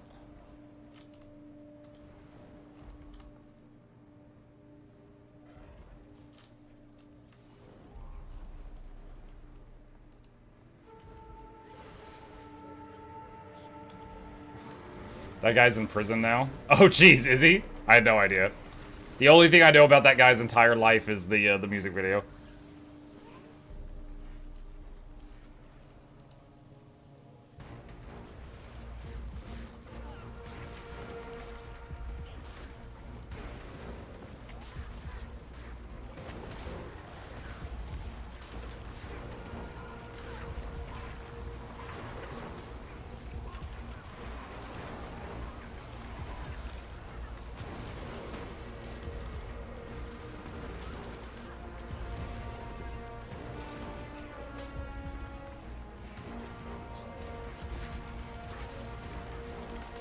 Kill the little blobbies.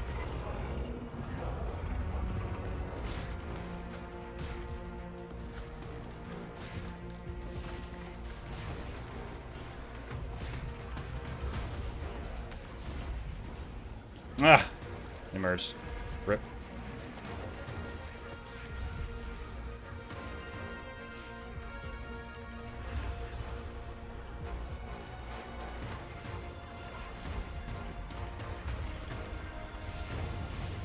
Just gonna AoE res here. Boop.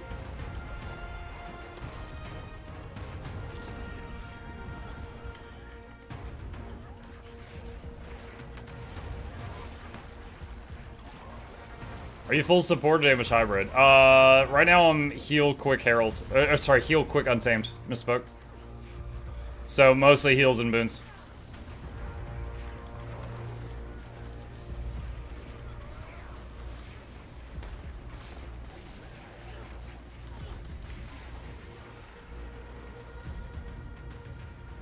The way I figure it is me just doing the best damage I can is going to be less damage than me giving 25 might to a ton of people around me.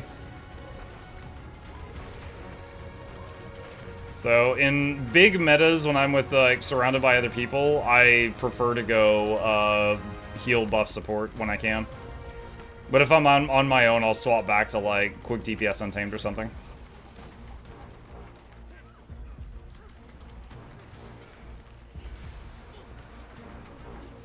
Is staff ambush a heal? Yeah, it's this big green explosion around me. It does damage to 5 enemy targets and healing to 5 friendly targets every second for 5 seconds. That right there. Staff ambush is kind of what enabled Heal Untamed. It was added during the Weapon Master training from Secrets of the Obscure. Heal Untamed kind of popped into existence after the staff was given to Untamed. The big weakness I should mention about this build, though, is it does not have stability. So if you were in, like, some serious endgame content, like, I don't know, like raids or fractals or something, you would probably not run this. But it has every other boon that you need, and it's got very high uptime on, it's got very high healing output. So if the stability is not needed, or if it's covered, it's quite solid. And, you know, the forbidden word, I find it fun. See the numbers?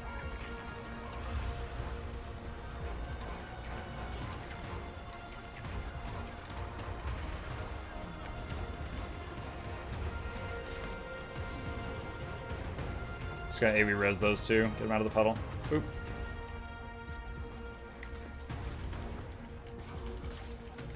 Muck said the F word. Oh! Forbidden.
Reporting Muck stream for hateful content, saying fun. Oh my god, I'm just dropping F-bombs left and right.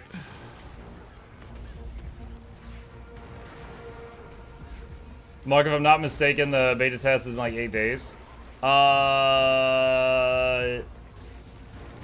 When was it? Was it on the 20th or the 25th? Was it on the 20th? I don't have it in front of me. Chat, anyone know the, can you confirm the day that the beta test starts?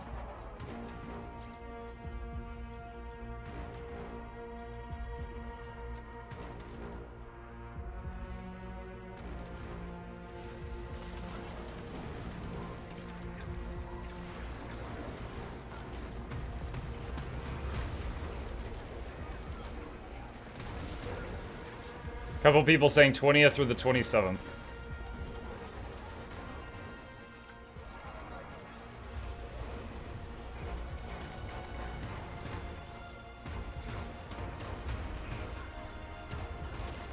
When's the anniversary? The game's birthday, I believe, is the 28th. I don't know what they have planned. Usually there's... Oh, not usually, but sometimes there's sales and stuff around that time. We'll see.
They wouldn't drop a sale right after the beta when everyone gets disappointed with the new specs. So sale right before then.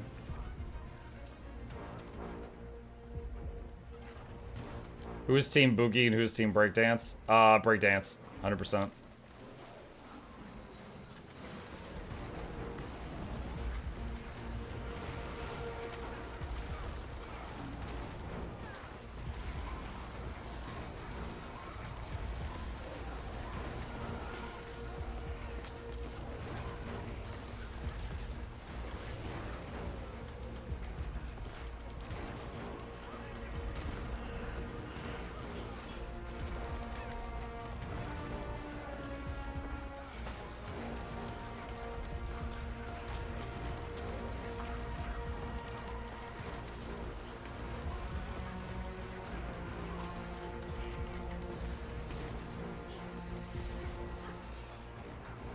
Here we go.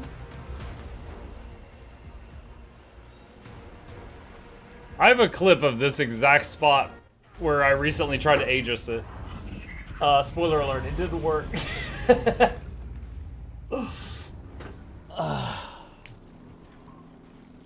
This makes 75 gold an hour? Oh, I have no idea. I was just doing it for fun.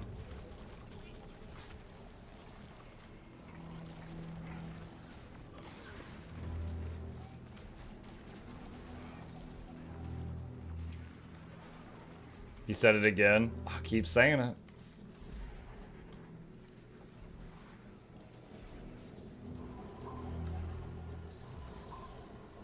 Yeah. All done. GGL. Typing that because when I was new here, I couldn't tell when the meta was over.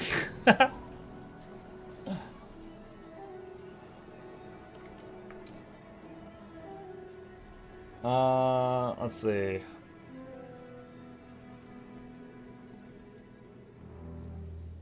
As long as the Firefox is cute, I don't care. I am Team Water Otter. But, dude, legitimately, if they fix the boon situation for support Evoker, I would consider maining LA for an expansion, which I've never done before. But right now, my main concern is its ability to give all the boons other than Alacrity. Dirt Wizard. The Road Toad. Team Wa'ata. Wa'aa. Wa'aa. Isn't that a lyric from Disturbed? Oh, wa'aa. Turns out he was saying Water Otter the whole time. Greetings all. Hey, Corin.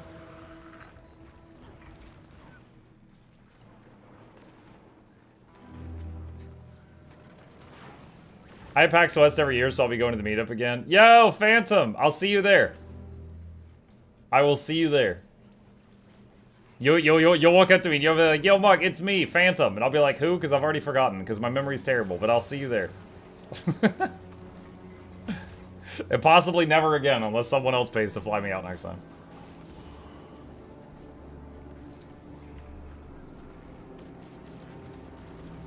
Maybe they'll surprise us by removing Alack and Quick when the new expansion drops. No, I think they'd have a riot on their hands. There are some specs that just do not feel great to play with quickness gone. If it were me... Alright, spicy takes, here we go. So quickness increases all of our everything by like 50%, right? And they balance all the endgame stuff with us having that like the whole time. If it were me, it's like 50% buff, right? I would just remove the boon, but then to give everyone like a 30% speed increase baseline to soften the blow. And then, but that 30% would just be always there. And then balance the game around that. If that, and then, that would make it, just feel a little bit better for everyone. That's how I would do it. And for those of you who hate that idea, don't worry. I'm not in charge of anything. So you don't have to worry about that happening.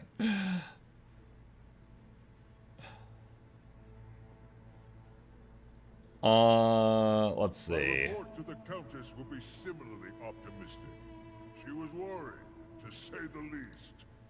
Go fight Tequila. Thank God. There you go. I'm an open world pleb. I'll just copy whatever support build I find online and roll with it.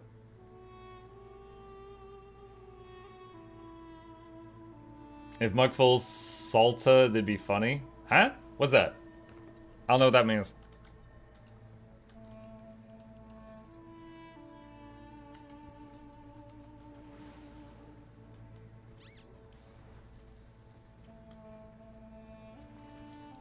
Can't wait for Scourge deleting NG builds. Yeah, well, you got to be able to capitalize on it. Yeah, so that's a reference to Amalgam getting an ability that deletes barrier if it hits the target. So if you can find someone who's got a bunch of barrier and delete their barrier, you've got a chance to do a lot of damage to them before, you know, they put up new barrier. But it's how well can you capitalize on that moment.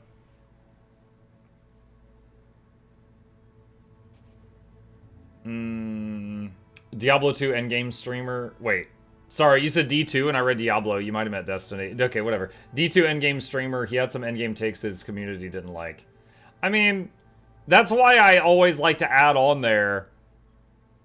But I'm not in charge of anything, so don't worry. Because for the people that want to, like, get all screamy, that idea's terrible. Like, it's like, you know, hey, just remember, I don't actually have any power here.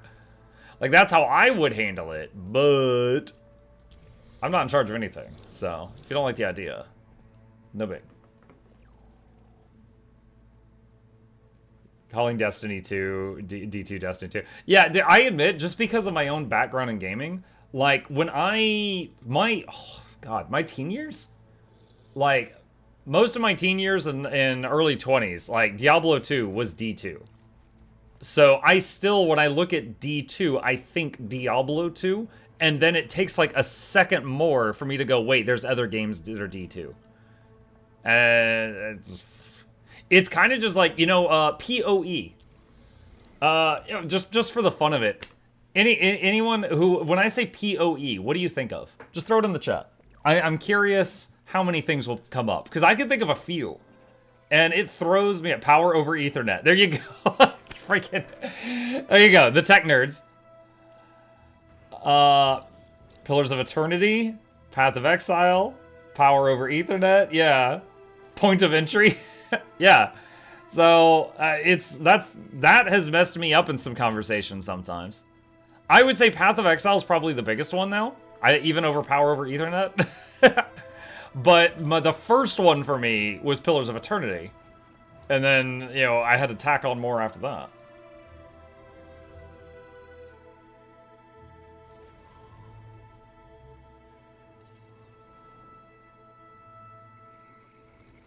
Edgar Allan PoE.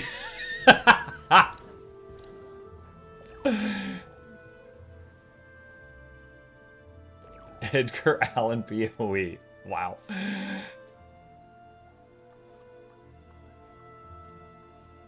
The one that throws me off is MTG. Is that a meeting, a Magic the Gathering, or a politician? When I see MTG, I think Magic the Gathering.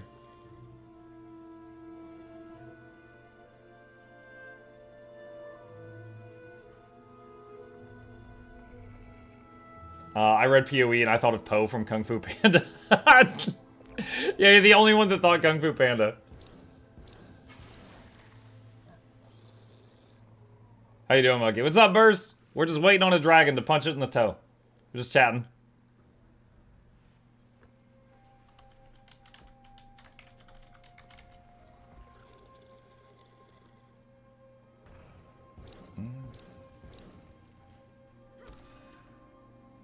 Do you remember the chat we're going to get 11% more naked?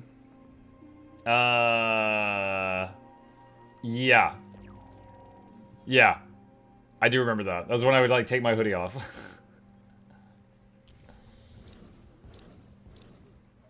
MTG. How is MTG meeting? Are you just cutting out, like, a bunch of the letters in the middle of the word meeting?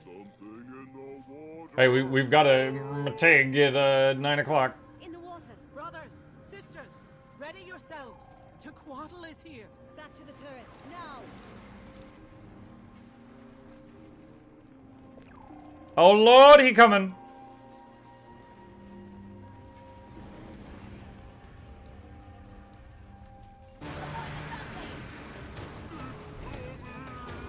Wait, what the heck? I thought EU hits the other arm. I was at the wrong arm. Watch for the tingling vines coming out of the ground.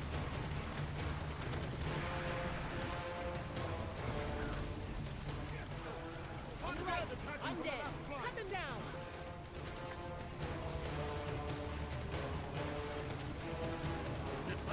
It's about to breathe. Stay out of its way. The other arm is for burn phase. Why?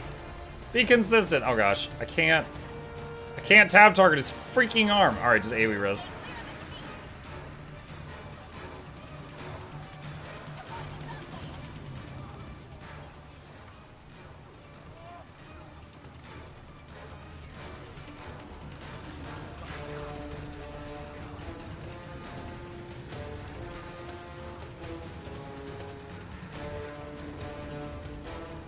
Oh my gosh. I already used AoE res. They're dropping like flies.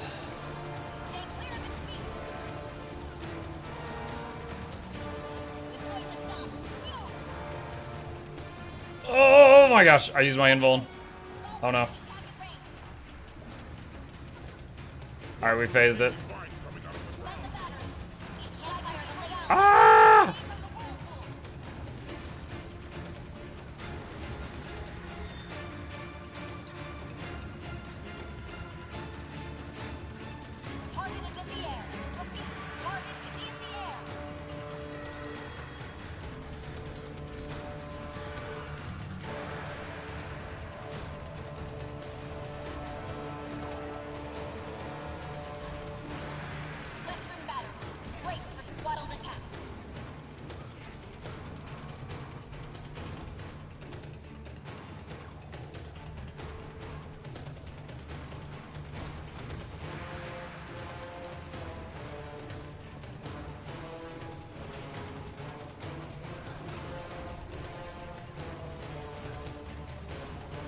Are you playing heal and tame? No, right now quickness, power, and tamed. I'm hitting things with a hammer.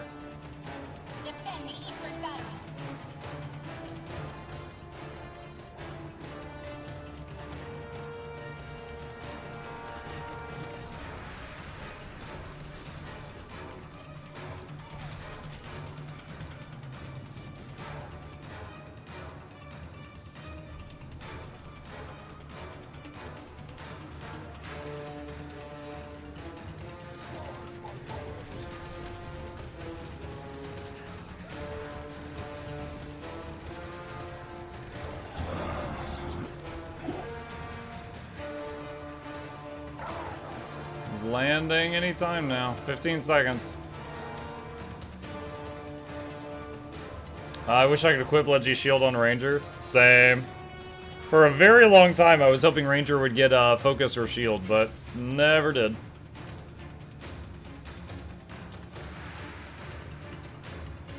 VOE giveaway win.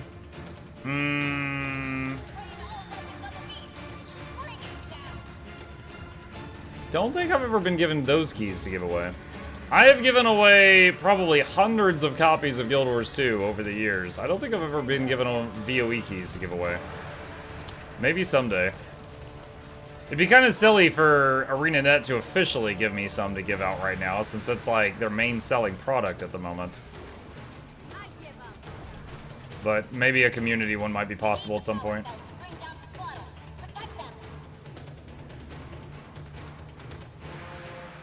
Hey Muck, any tip for tail flail?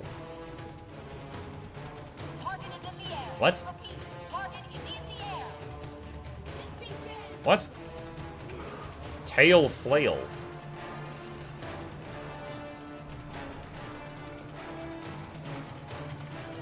I'm just imagining like a scrit with an actual flail like duct taped to their tail and they're just like spinning around.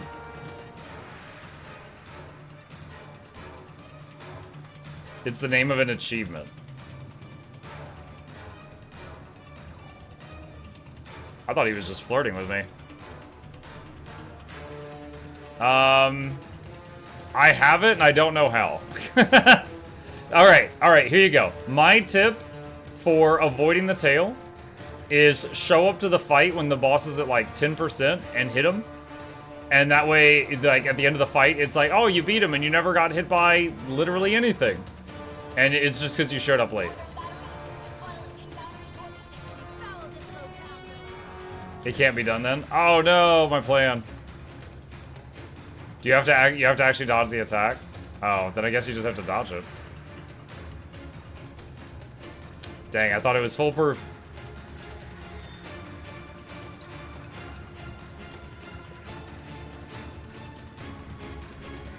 New antiquary gathering tools.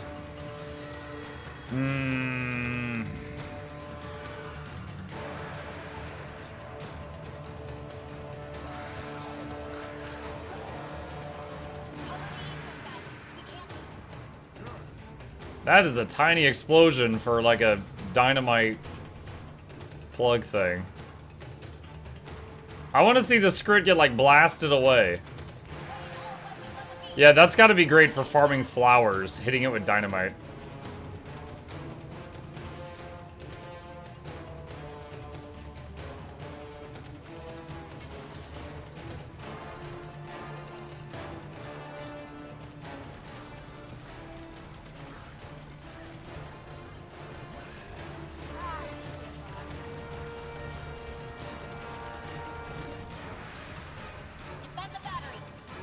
Is that a boss event out on a sea up top?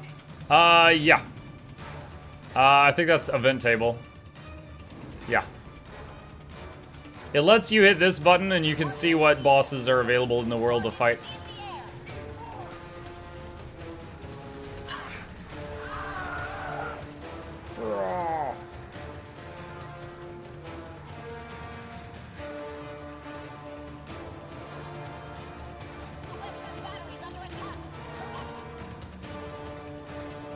Oh, look at this. Got like the side toes, but then also like 3 sharp forward toes.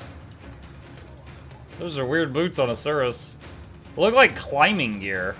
Like I'm gonna use these to scale a stone cliff or something. They have exhaust too. Oh yeah, I see there's smoke. What?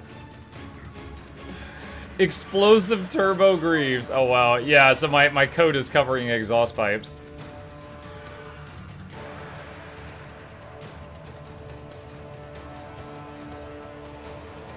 Do they refresh BLTC items only today? It's a secret schedule that we don't know. They just do it whenever they feel like it.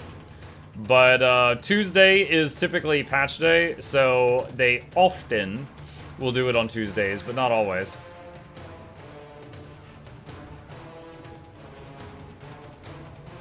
What jacket are you wearing? I don't know if you mean in real life or in game, but I'll answer in game and you can tell me if I was wrong. Rascal coat. It's actually a low-level item. I've always liked it.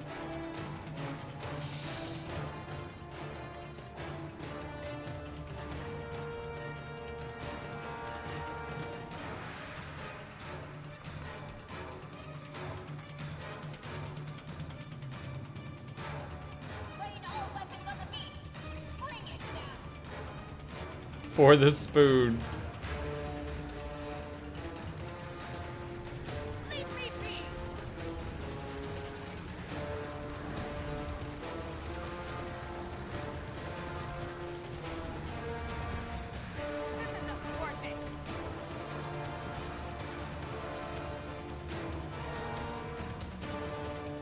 Easy.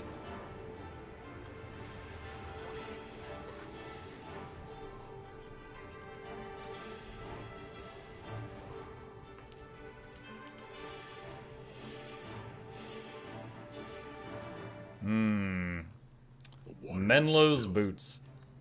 The land is ours. Half a gold. Comes with a cost. So many dead. We shall sing their songs to our spawn who will be born. Yes, a fine home. Dragon toes successfully pedicured. Spread Yep. the word. All tribes are welcome here.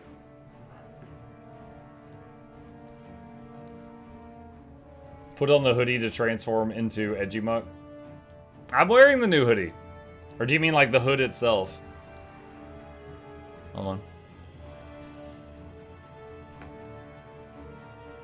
Hey kid, you want to buy a golem? Meh.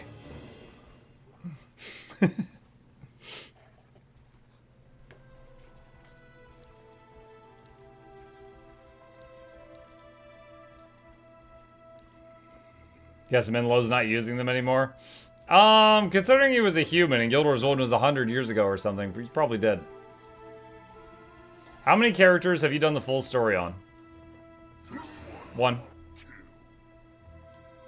And for some parts of the story, I did it on different tunes. So, like, my Ranger is what I did most of the game with. But, like, End of Dragons, I wanted to play Mechanist, so I played Engineer for EOD. And right now, just because I'm not real wild about Gale Shot, I'm thinking about playing a different class for Visions of Eternity.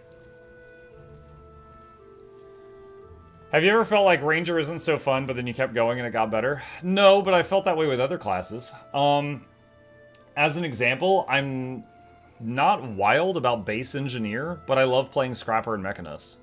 And those are elite specs of Engineer.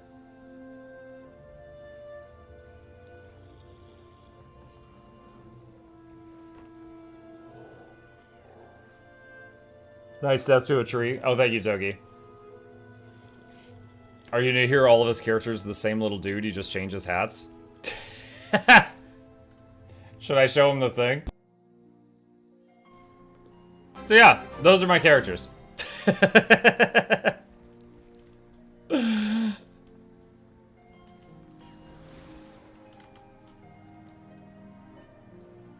see.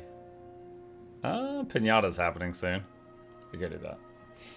I just realized you're using different headphones. Yeah, I used to use normal, like, over-the-top headphones, and I liked them a lot. They were Corsairs. I was very happy with them. But I'm gonna be completely honest with you guys, chat. Between streaming and my own gaming hobbies outside of streaming, I'm in front of this computer way too many hours a day. I started to get the dent. It wasn't like Tyler 1. I couldn't, like, hold a bowl of cereal up here, but I started to get the dent. And on top of that, I was getting, like, I'm prone to migraines. I can get migraines sometimes. And so, because of just, like, the pressure of the headphones, I was like, all right, I need a break from these. And so I got these earbuds, because there's, you know, there's no pressure pushing inward on them. And I've been using these. But I was totally happy with the Corsair headphones. But, yeah, headaches and dented head. What is that overlay? This is Event Table. It's part of Blish HUD. Exclamation mark Blish if you want a guide to set it up.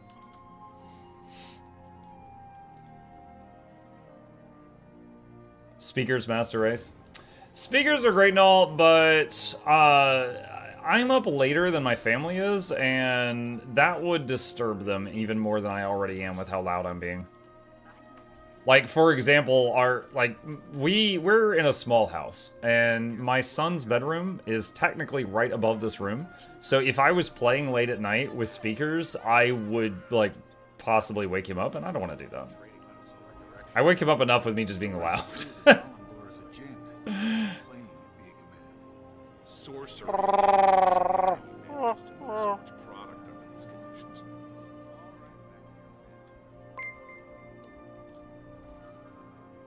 What? Where? Wait, what? What is that currency? 50D with a line through it? Wear the hoodie and say you're the great Cornholio. No. Thank you for the dono. I am not going to do that. Forget Beavis and Butthead quote. No. Here's the thing, like, if I do something mildly embarrassing, it becomes a clip, and then I never hear the end of it for years. I do not need a clip of that. We totally won't clip that. You totally would. I mean, just think of all the, like, little things that Flute was saying last night that people were clipping. Hang on. I'm gonna shove all this ski stuff somewhere. It's gonna go where the sun don't shine. that got clipped immediately. And then sent to me. Hey, Muck, you should use this.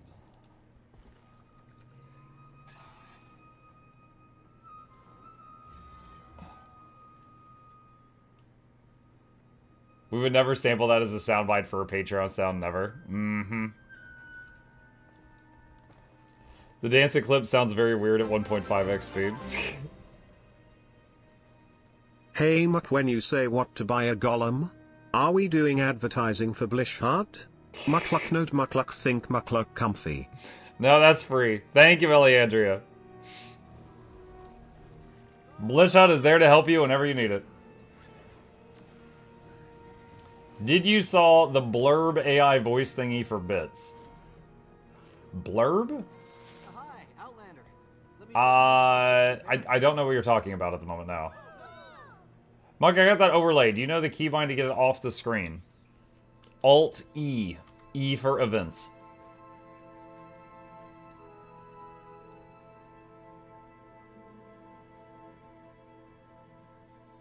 Alt F4. Technically, that does also get it off the screen, yeah? Technically correct. Which is the best kind of correct.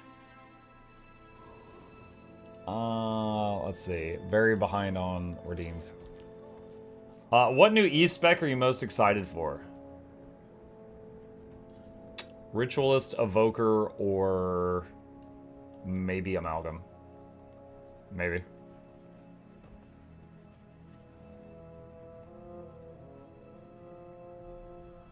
I love that Noxxi is always saving every important sound of Muck and from time to time shares it with us. It's not even that many. She just got it in her head to do that again and was like, oh, he went a lot in this video that I had to cut out. I'm going to make a montage. All of those from that recent video was one recording session, which I'm embarrassed by. So, mental note, 1, work on saying less. You know, that was a wake-up call. 2, stop breathing while in front of the camera, because apparently that's bad also.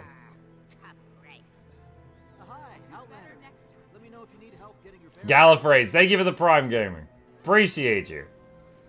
I'm looking for the Rev one because I want to stack more Selly stats with my Selly stats while having Selly food. There you go. In my WoW days, we would troll newbies begging for gold with the reason it was a cheat code, hit Alt F4. I specifically remember the first time I got fooled by the Alt F4 thing, chat, was StarCraft 1. I was playing, so the way it worked is if you were playing a custom game and one person was hosting it and then other people joined the game, they would download the map from the host. And if the host was impatient, he might just kick you, like, because you don't already have the map, so you must be a noob, right? And I was in a lobby and downloading the map from the host, and someone's like, oh, it goes faster if you press Alt F4. And young me was like, okay. Kicked out of the game. And then I didn't get back in time, and they started without me. That's my villain origin story. That was the day I learned. I was like, all right, that kills it. I don't know what that does exactly, but that kills StarCraft. Never forget. Best part about Alt F4 is that once nobody is spreading it, it gets to come back with a new generation. Mm-hmm. Yeah. My favorite stuff like that was TF2, telling people to open console, type unbind all. Used to do that in Jedi Knight, Jedi Outcast, telling people to do disco for special lightsabers. The guide god himself finally caught a stream. Yeah, you're very kind. Hello. Mucky, show me your full video settings. Sure. I'm just waiting on a pinata.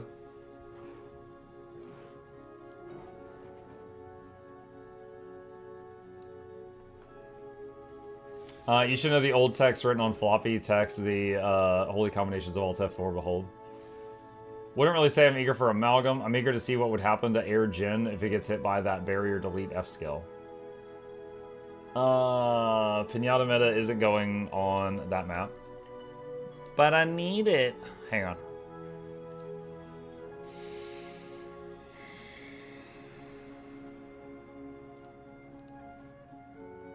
Oh no! Probably not getting on that map in time. Any maniacs here not have sticky keys disabled? Oh my god, sticky keys. I don't remember what game it was, but there was some game where I would periodically be just playing and I would trigger sticky keys constantly, which led me to learning what it was and then disabling it in Windows.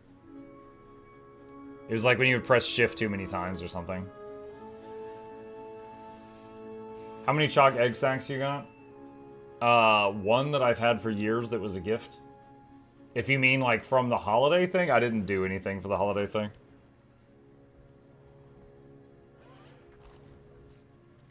Talking about trolling other players, another one I remember, because the reason I remember it is because it made my wife almost flip the desk. My wife and I were playing World of Warcraft together, chat. We were in Alterac Valley, which is a big PvP battleground, and we were in the starting gate area. And a person opened a Warlock portal, and a Warlock portal requires 3 people channeling on it for it to open. And they're like, hey, can 2 people click on this and help me summon my friend? He didn't get it into the queue. My wife runs up and clicks on it and disappears. Turned out it was a mage pretending to be a warlock.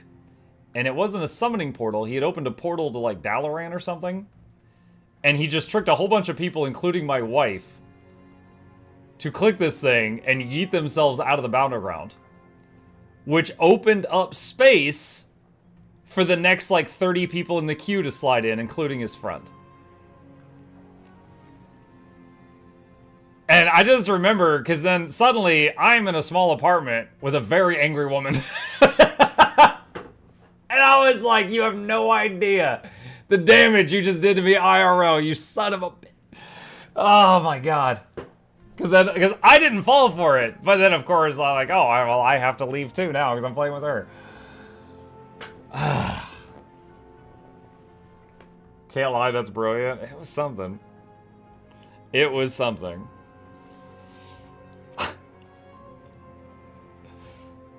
MegaCat was the Dalaran Runelet. Reports of creatures driven insane by lay energy. True gentleman would offer his account to the lady in distress. Offer his account. He did get his friend into the game. Yeah, technically.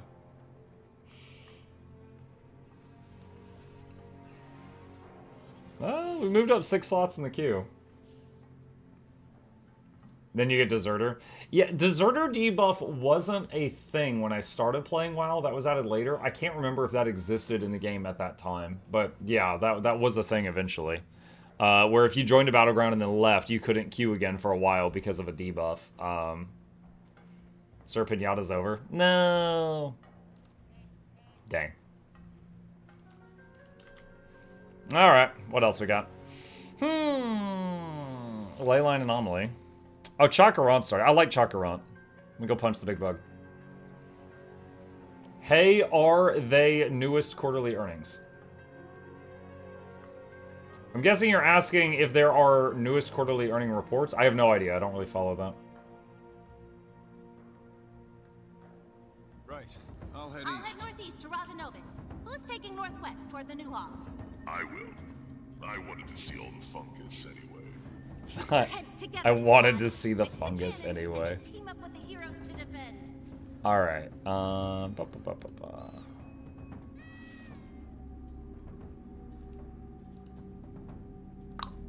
Nope. 187? Nope. Alright, minus 187, don't show me those. 61. Nope. Alright. Minus 61, don't show me those. 192. Okay, 192 it is. Which lane is this? I didn't even look. East one. I didn't know you could do that. Honestly, I always make it a point to do the minus thing while I'm on stream to teach people because every time I do it, someone says I didn't know you could do that.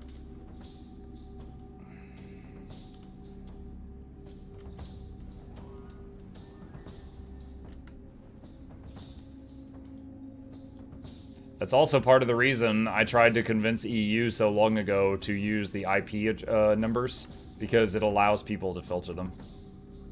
And I'm happy to see they're still doing it. You can teach people? You could try. It doesn't always work.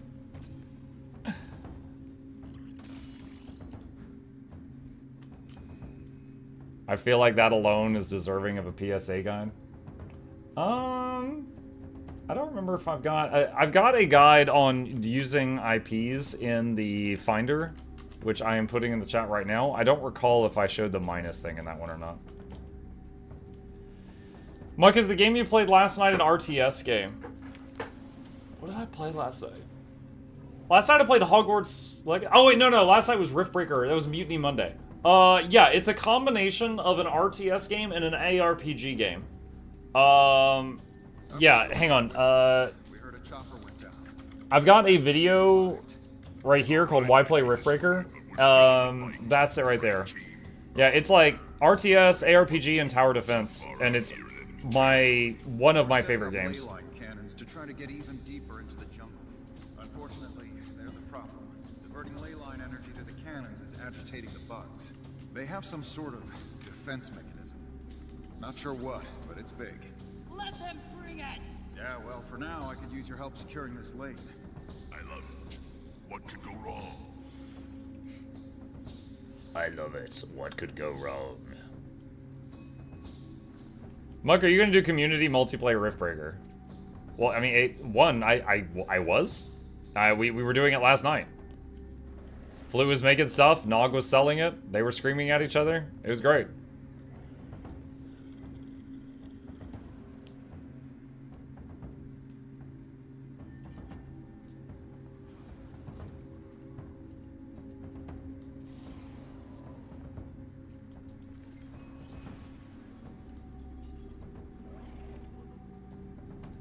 $40 seconds.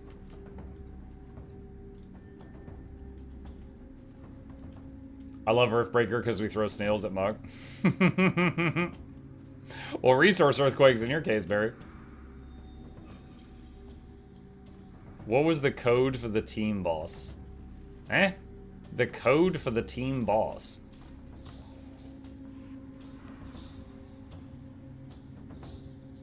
EU, we're not doing the IP thing. No way you can convince us, Muck. Even the Americans learned it. Why can't you? You, okay, you convinced us.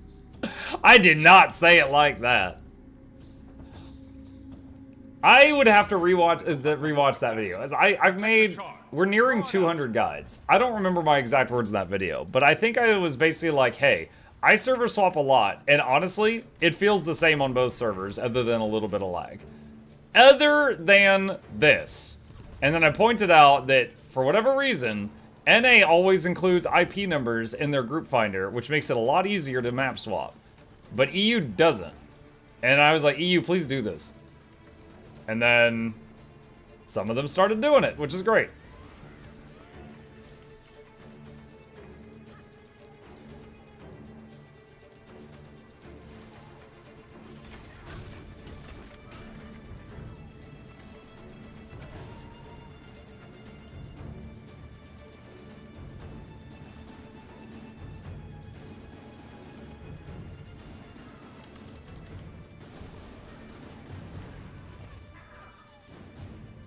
Atmuck, what made you want to play Asura?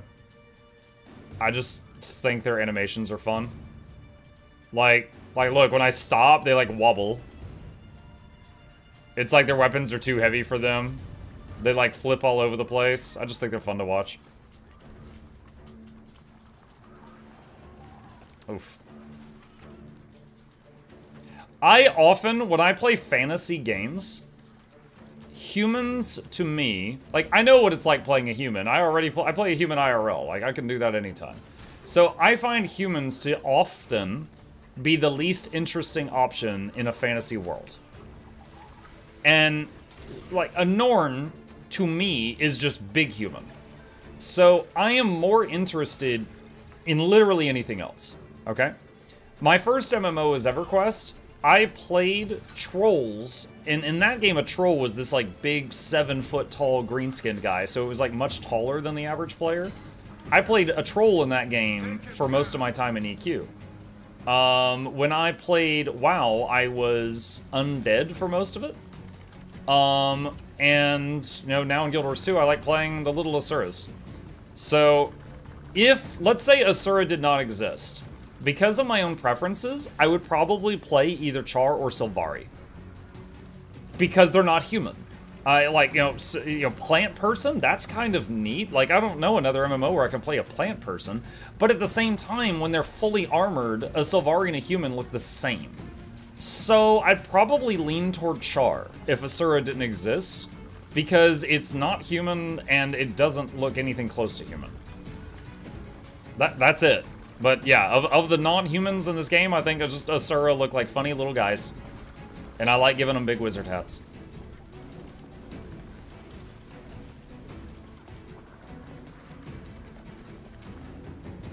Imagine playing as a furry. I think furry is more of a mindset. I think you can play a beast person and not be a furry.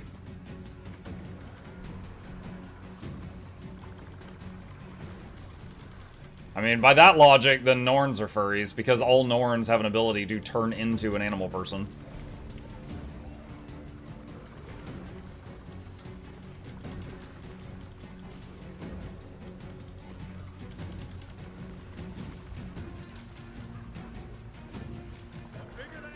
Nice. One burn.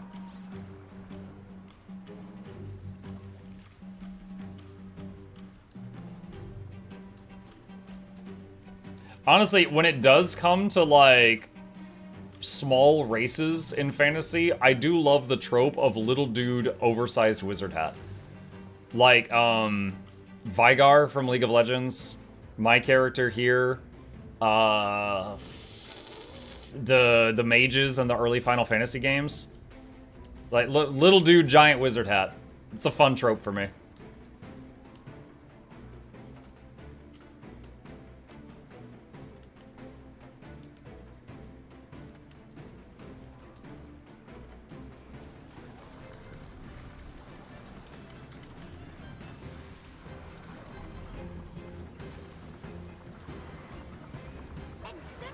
Nice! Got credit for another one. League of Legends.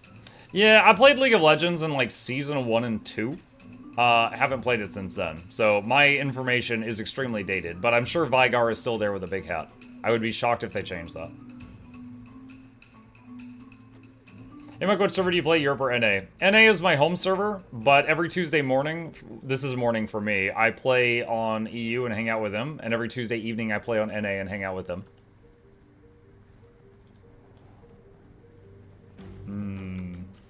Did we get all of them? I think so.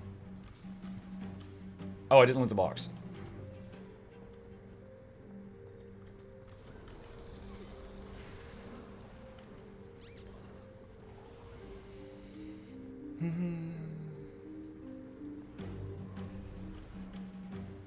Who's Vygar? Hang on. It's a character in League of Legends. Okay, here's some artworks of Vygar. Like I said, little dude, big wizard hat. That's it.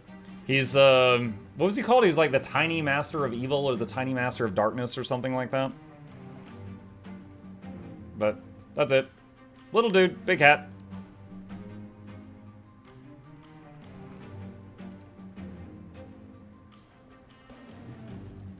Oh yeah, just another example of the trope I was talking about.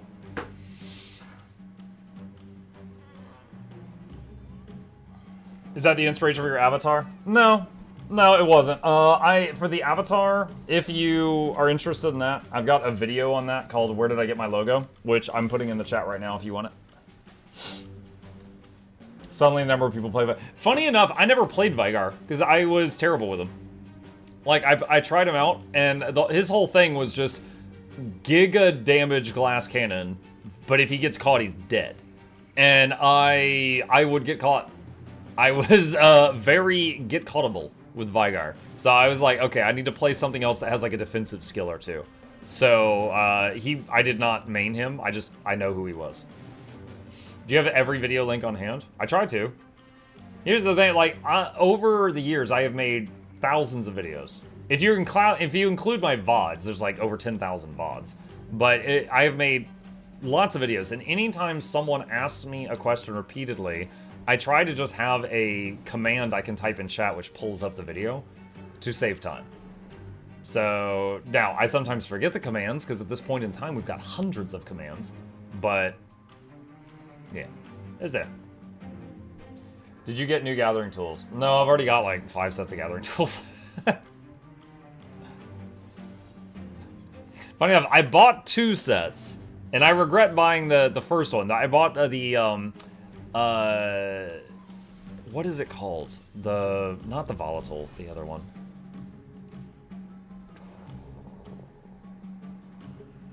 Unbound. I couldn't remember the word unbound. Unbound Magic Gathering Tools is the first one I bought. And then later I found out Volatile were better. And I'm like, well, I feel stupid about buying Unbound. So I bought Volatile. And then, since then, I have gotten, like, with each expansion purchase, I get, like, another set of tools. So at this point I've got, like, 5. Just because of the expansion purchases keep giving me more. Muck, the reason I like Char is that on Asura the weapons are very small, so when I get a cool weapon skins, I have a Char ult to show them off. That is true. Char, it's like they're hunched over, so they don't look it, but I think their equipment is larger than Norn's, or it's really close if it's not. The main complaint I hear from Char characters, though, is that a lot of their things clip into each other because of their posture. Just pick different glyph types. But the question is, why would you do that, though? Because Volatile gets you the most money. Why would you want to get the animations? Well, okay, sure. You could get the animations one and then just transmute them. So you could do that once. But also, Unbound aren't even the fastest animations. Like... Hold on a second. So, like, Fused Molten Sickle, like, most gathering tools will gather in 2 seconds. Fused Molten gathers in, like, 0.7. Like, this one is, like, the fastest for that. But then, like, Volatile, you know, is pretty, and so's Unbound, but the Sickle and the, what is it? The Fused Molten Sickle and the Consortium Harvesting Sickle, those two are, like, 0.7 seconds instead of 2 seconds. Which isn't much, but it adds up if you're doing a lot of farming.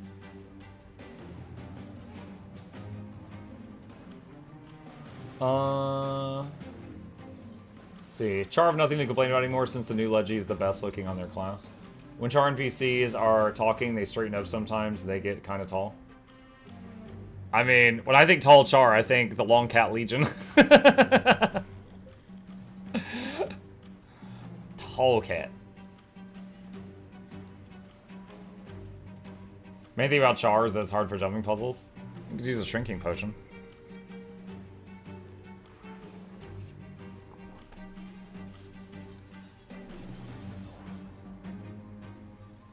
Chainmail, you starting,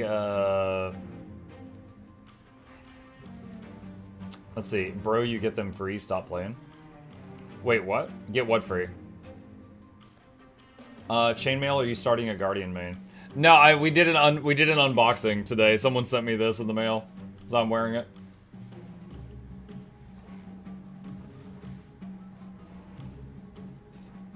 According to Fast Farming, Unbound is fastest when logging and mining, if I got that correct. Sickle is best for herbing. Is it? We got 4 minutes, we can take a look. I think they meant you got the X back for free. I think I got the last 2 expansions for free, because they gave them out to the ArenaNet partners, but all the ones before that I bought. Yeah, I mean, I didn't just get, like, every expansion ever for free. Like, I played the game, and then made content for the game, and then they saw that content, and then they made me a partner. Like, I didn't just, like, phone up John ArenaNet and be like, hey, I'm interested in trying your game, give me everything. They're like, yes, my lord. Where is the... Do they have the speed on these? Hold on. Give us the lore on the hoodie? I just did. I just unboxed it. Hold on, I'm on... hold on, I'll show you guys what I'm struggling with. This is the Fast Farming Community website. I'm trying to figure this out. Oh, cast time. Here we go. Alright, so yeah. Consortium Harvesting Sickle and Fused Molten Sickle are the fastest. Those are the 2 I mentioned a minute ago.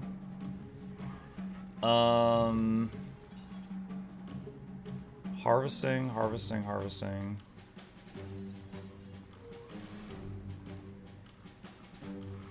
What about like logging? Unbound Magic Harvesting Blast is way slower than Consortium and Fuse. Harvesting Tool.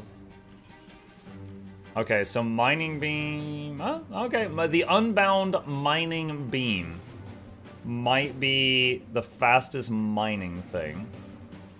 Is there a faster mining one?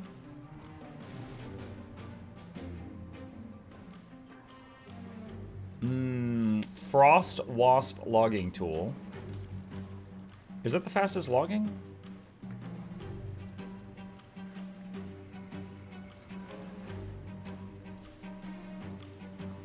The old ones with bugs.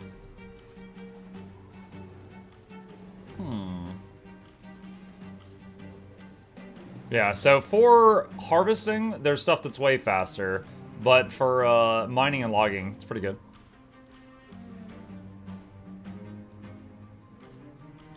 I think I might have the Frost Wasp. I think I got that at one point.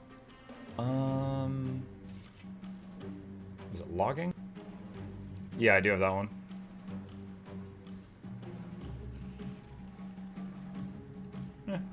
Could use it for a bit.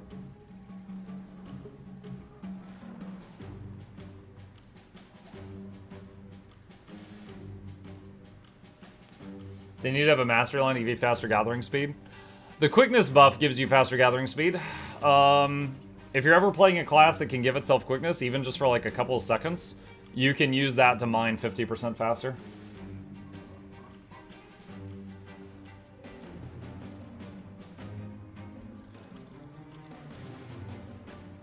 We know Bobby gives you the expansions for free. There is one thing, I think it was either Bobby or Ben sent me something for free one day that was like them trolling me. They sent me, I think it was the magical outfit. When they came out with this, it was either Bobby or Ben sent me this in game, just messing with me. I was like, wow, thanks guys. That wasn't related to the partner program, that was them being trolls. Not the maid one. Someone sent me the maid one. I don't remember who. Someone sent me this. I got the ritualist one from the Twitch drops recently.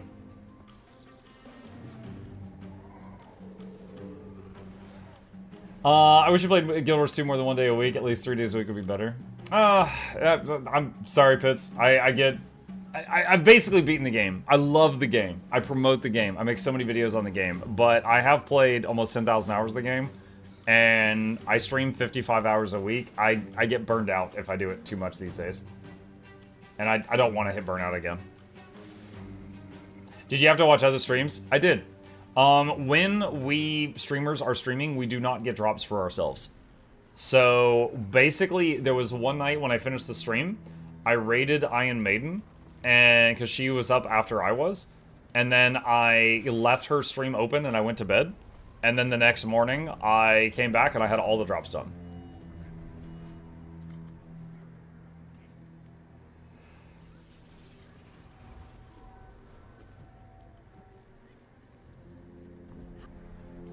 Freaking mesmers. Had to be careful there. You haven't beaten the game until you have all the fashion? I got great fashion. I got fashion that's so good that 750 people paid to have a plushie of my character with his fashion. That's better than most can say. Alright? It's marketable. Okay? So yeah, it's quite alright.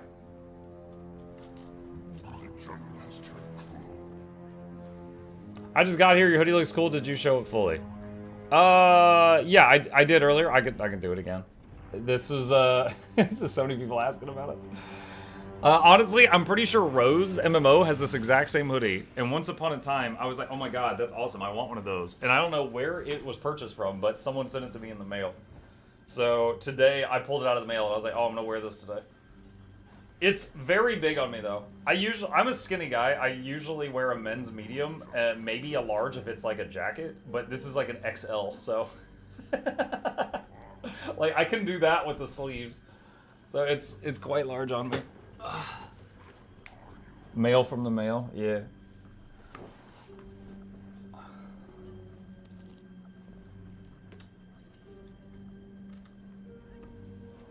Medium buck, yeah. Large after Thanksgiving. Hweh, hweh, hweh, hweh.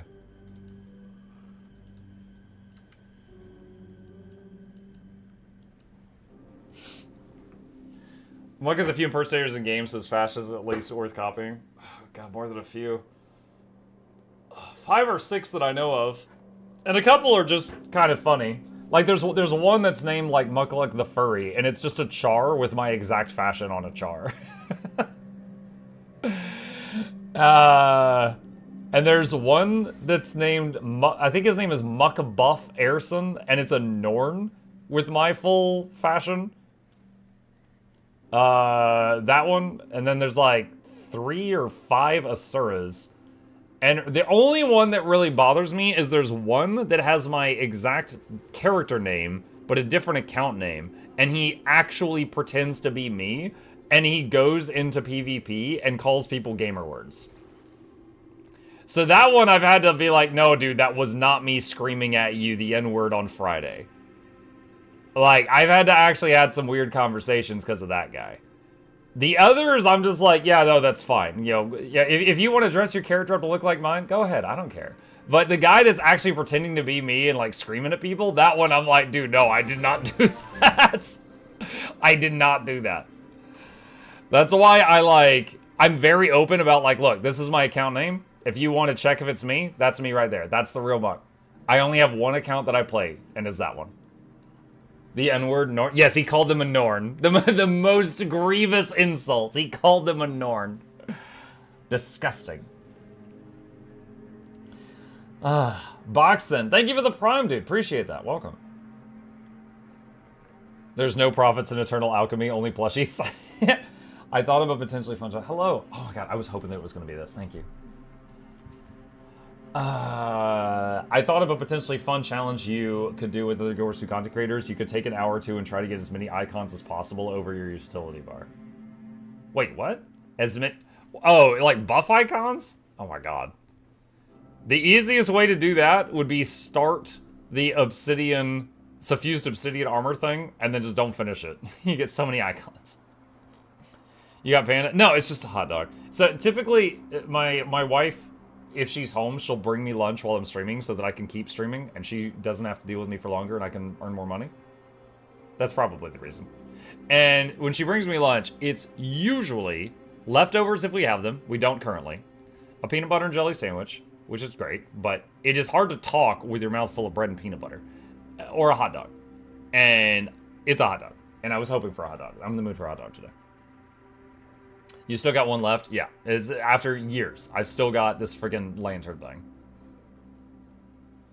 Org Basin was the meta done recently. It's done every 2 hours. I came here kind of out of habit. After Tangled Depths, I usually come here just out of habit. But let's see if people are doing it. Yep, they are. Look at all those people doing it. Oh, that one's full. Okay. 232. Oh, nice.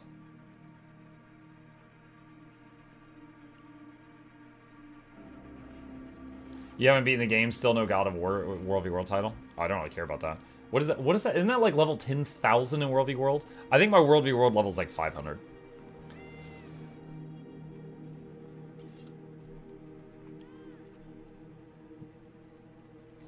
You only have a few wife lunch choices? Well, no. There's something... Okay. There's some foods that are a lot worse than others for when you're streaming and talking to people. Like, if I'm in here with, like, cup noodles, and I'm, like, slurping them up, and there's just, like, splatter getting on my keyboard, not great. Don't really want to eat that at the computer. I'm so glad we get the explanation of your life, bro. Judging by the number of viewers on days like this, I think a lot of people like asking me weird questions. So, I'm down for it. Let's do it. Just don't ask for the 3 funky digits on the back of the credit card.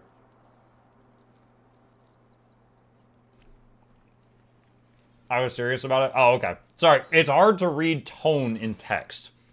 So, I have learned to just assume, you know, being on the internet, what you're supposed to do is just assume the absolute worst out of everything everyone says.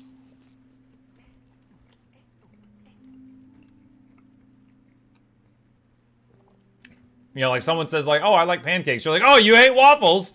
Oh, this guy didn't even include breakfast cereals. Oh my god.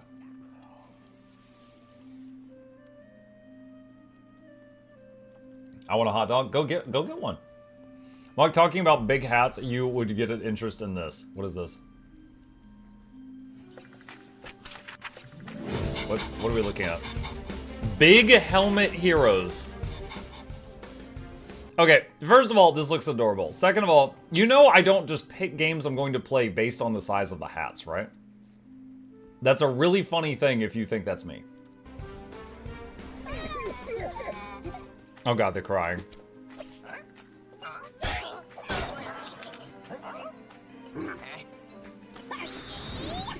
Is he gonna hit them with the book? He is gonna hit them with the book. Oh my god, he killed the prisoner.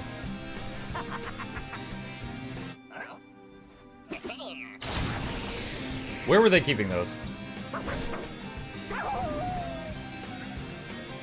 Okay, this is really cute and all. Where's the actual gameplay, though? None of that's gameplay.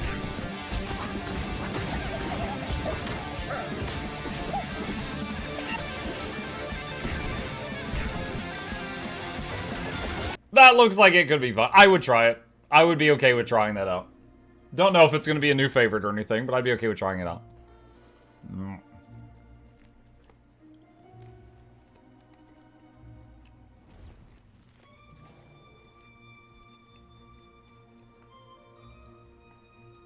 Isn't Big Hat Logan the whole reason you play Dark Souls?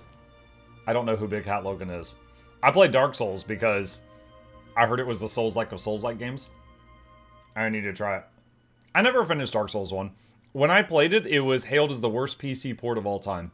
I think it's better now, but I haven't played it again since then. I did clear Dark Souls 3, Elden Ring, Black Myth Wukong, Lies of P, First Berserker Kazan. I've cleared many Souls-likes, but I never finished DS1. Have you played Gunfire Reborn? Never heard of it, no. Need to see about that wizard hat. Oh yeah, in Elden Ring, we did the Ranni quest line and got her giant hat, and yeah, I wore her giant wizard hat ever since then for the rest of the game.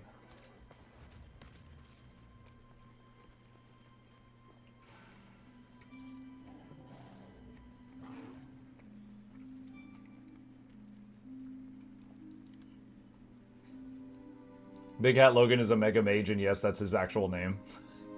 Not just a community name. How do you prepare your hot dogs? Oh, man. Dude, I love hot dogs prepared in just about any way you can prepare a hot dog. But if I'm making them at home, for ease of use, usually just put them in a bowl of water, put it in the microwave, microwave it for a minute or two until they start to explode a little bit, and then take them out with a fork, put them in a bun. It's the fastest way to prepare them, and there's like no cleanup. You just put the bowl in the dishwasher. No air fryer? Okay, we have an air fryer. I've never tried putting them in the air fryer. Should I? That's the most American thing I've heard today. Oh, I'm sure I could make up something more American. Okay, yeah. So you take the hot dog wiener, and then you fire your Glock right through the middle. 3 to 4 times, and the bullet burn will cook the inside of the hot dog. Then you just fill it with ketchup, put it in the bun. Oh, but first you need to toast the bun. So hold the bun open, fire the Glock 3 to 4 times through the bun. That should get it nice and toasted. Yeah, I mean, I'm sure we can make something more American than me microwaving the hot dog.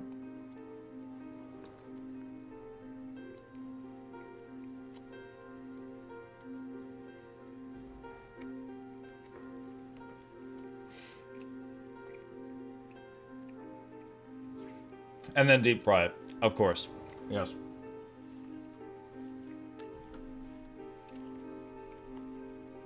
All right. Let me put my plate away so my desk doesn't look like Asmongold's. I'll be right back.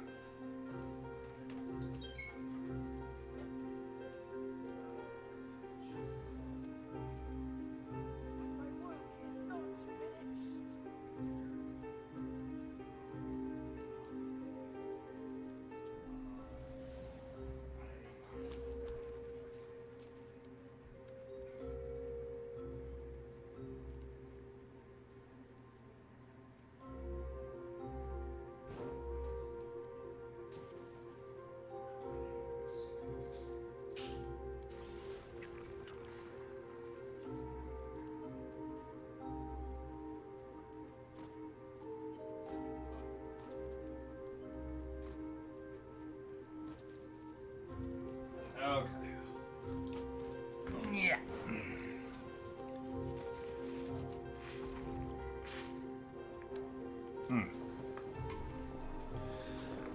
Okay.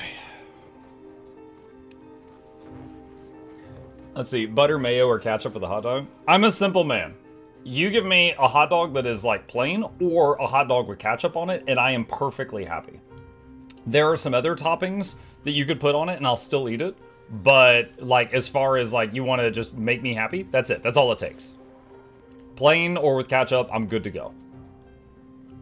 Also, I'm sorry, did you list mayo as an option? I have never heard of anyone putting mayo on a hot dog. Wait, hold on. What were the things that you said? You said butter, mayo, or ketchup. Butter or mayo on a hot dog? Sorry, I assumed that you listed some actual, like, plausible options, so I gave you a plausible answer, and then I, like, kind of rewound and replayed what your question was. Give this man a simple weenier and he is happy. It's true, Zayat. It's true. Mike, you're in EU now. Play along. Oh, God. Sorry, let me get some tea. Call the police on... yes, officer, this man right here. He put butter and mayo on a hot dog.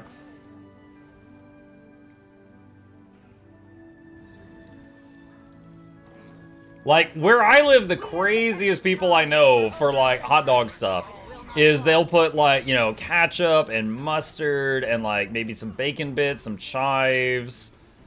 I have never heard of, like, butter and mayo.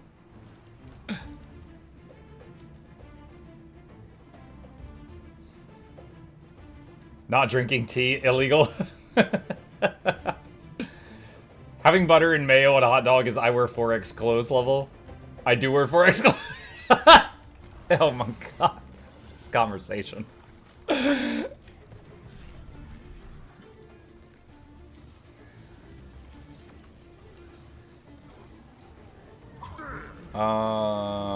gonna AoE res that group of people there under the frog. Boop. And they immediately got slammed by the frog. Make it count. I got like 6 revives there though. Oh no! Uh-oh. Uh-oh. Still alive. Just unlocked by frogs. No, froggers! Froggers, please, let me play Guild Wars. I'm out of stun breaks. Oh my god. Here's another. Make it count. You know what I love, chat? I love that there's people in those armors.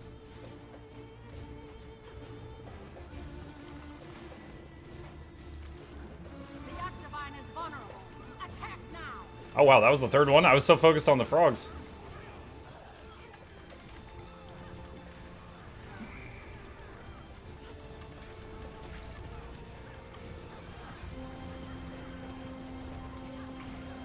I'll be honest, to the Twitch chat, I'm very surprised that while I was getting murdered by frogs, there were no frog emotes in the chat.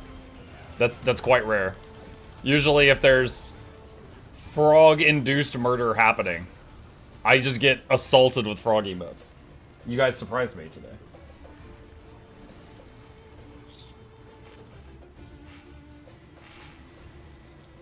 See, Muck, this is why Ellie's misform out of everything. Hey, I saved 6 people, though. If the Ellie is just misforming away, they're just dying in a corner and no one's getting saved. We were distracted by hot dogs.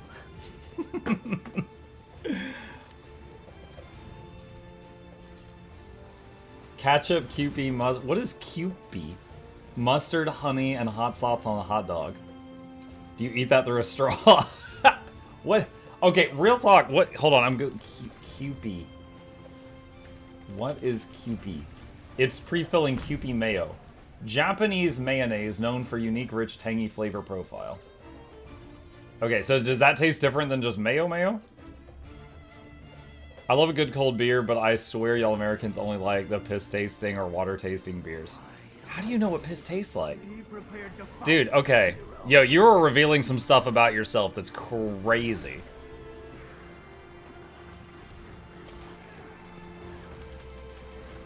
Also, I will say I don't drink alcohol, so I'm not going to defend American beers, because I don't know what's going on over there. AoE res. Boof. Don't kink shame. Yeah, friggin' Bear Grylls in my chat. Mike, have you ever had a chili dog? Yeah, sure, I've had it. It's not my favorite. Like, if I'm a guest at your house, you serve me a chili dog, I'll eat it to be polite, but it's not something I'm ever gonna buy with my own money. It's not my thing.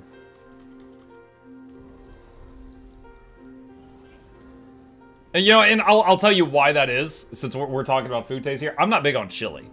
Again, I'll eat it. I'm not, like, disgusted by it. I'm not fond of it. So, I never am going to get anything with chili on it, like, with my own money.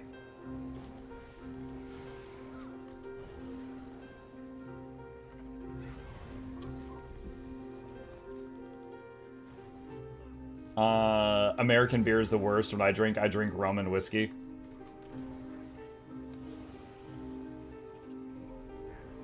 Muck went Happy Gilmore on the beer guy.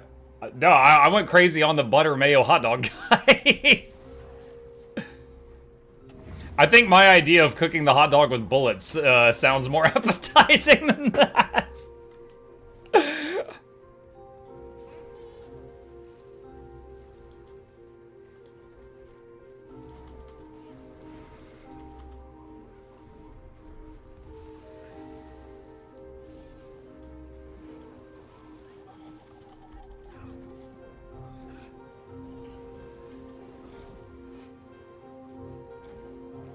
You need to put roasted onions and pickled cucumber slices on the hot dog.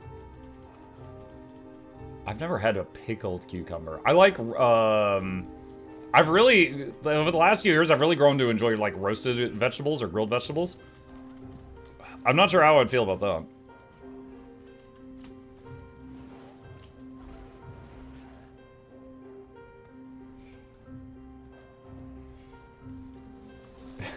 American beer tastes like piss. You drink piss? I've eaten pieces of shit like you in the morning. You eat shit in the morning?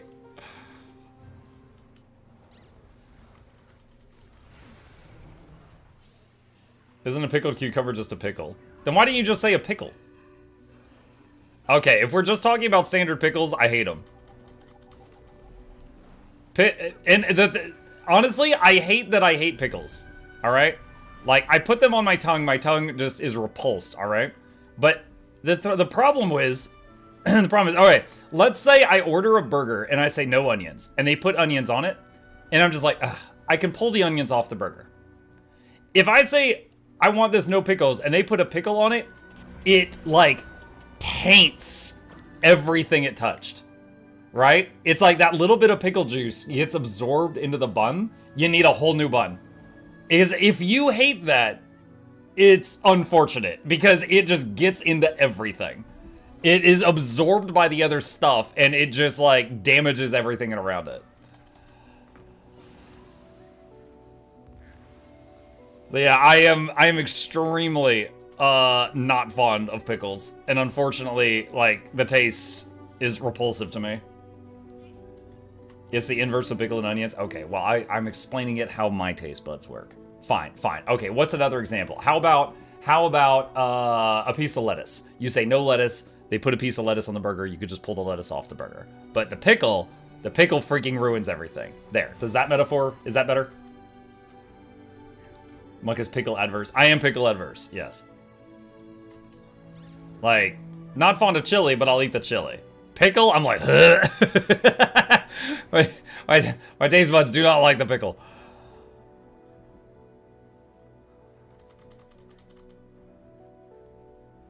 We know how to beat Muck in a boss fight there. Yup. Yeah, I've, like, that's one of those things where I have to, like, go back up to the counter and be like, hey, I'm really sorry to do this, but you messed this up.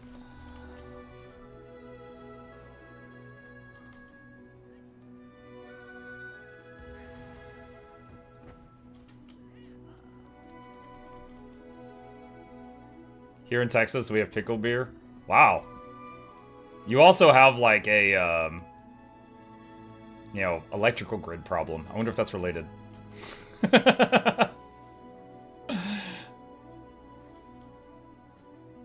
It's something in their water. I enjoy some nice crunchy veggies, but if it's in the burger, all I taste is burger flavored veggies, which is wrong to me. Let my veg be veg. I don't personally drink the pickle beer. Mud can't go put on a mask at beauty salon as they usually put pickles on people's eyelids. Pretty sure they don't put pickles dripping with pickle juice on people's eyelids in a beauty salon.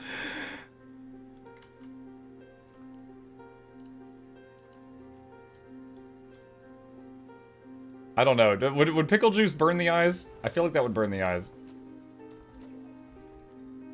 Isn't that just cucumbers?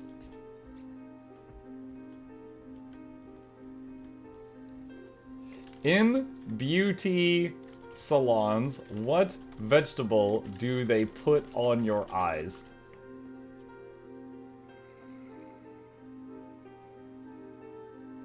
Cucumbers. Cucumbers have a cooling effect that naturally cool the temperature around them. They have hydration, very high water content, antioxidants, and vitamins. Yeah, they're not putting drippy pickles in your eyes. Friggin' vinegar dripping through your eyelids and people just screaming. It's just cucumbers. I was like, look, I've never done this, but this sounds wrong. People, they're just crying. No, no, no, you can't leave. You got more time.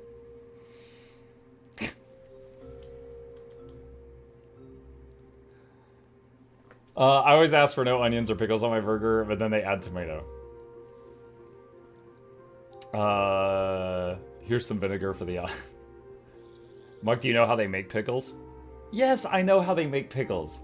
They put what is it? They put a cucumber in the jar and they pickle it. Like vinegar.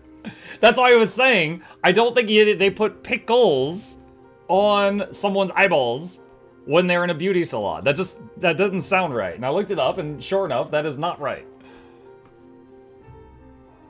Drippy Pickles was someone's rap name in middle school. They never escaped it. Drippy Pickles.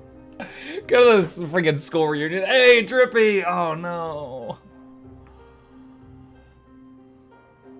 It makes your spirit stronger. I don't know about that. Droopy Coon says here. Hi, Droopy.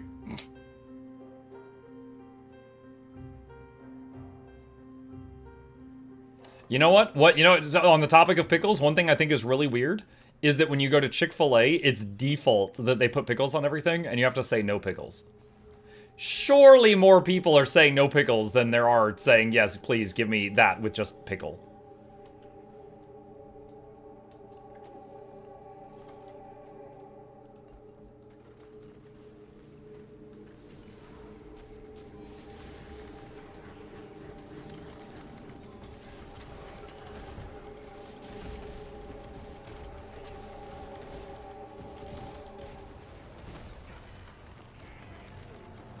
Just trying to buy itself time. Pickle burger, only pickles, all pickles. I asked for more pickles. That's the only healthy thing on the whole sandwich. Look, people are not going out and getting fast food because they want to eat healthy, okay? Let's not pretend. People are not in line at Cinnabon because they're like, yeah, I'm watching my weight.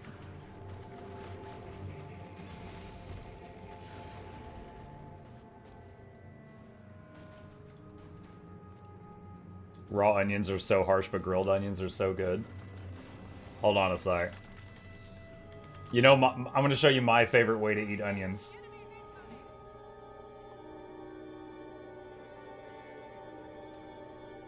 Alright. This thing here.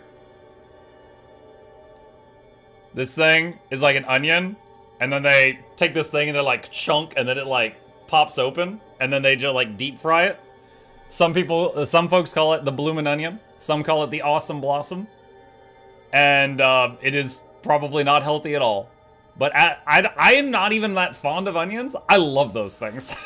They're so good. Even my son who hates onions loves those things. Like you get the whole Muck family excited. You put one of those on the table.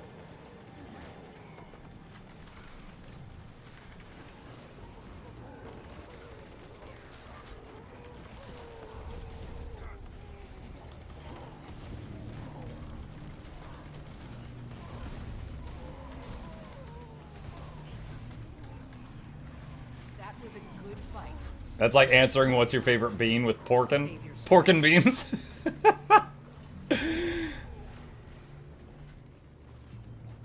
Why do people hate onions though? I take literal chunks, bites out of them raw.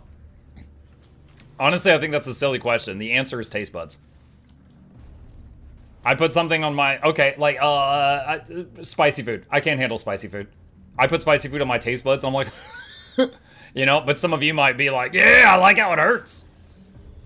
It's just taste buds. I put pickles on my tongue and I start having to suppress throwing up. You put pickles on your tongue and you're like, yeah.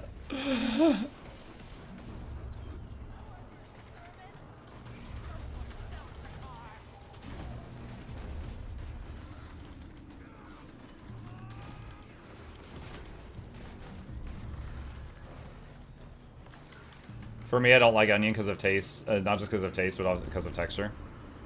I've had that conversation with my wife a few times. Like, she experiments with cooking a lot. And she'll be like, hey, what did you think of this?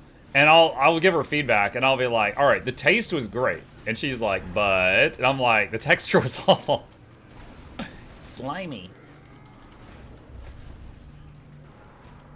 Can you make the chicken crispier if you're gonna do that?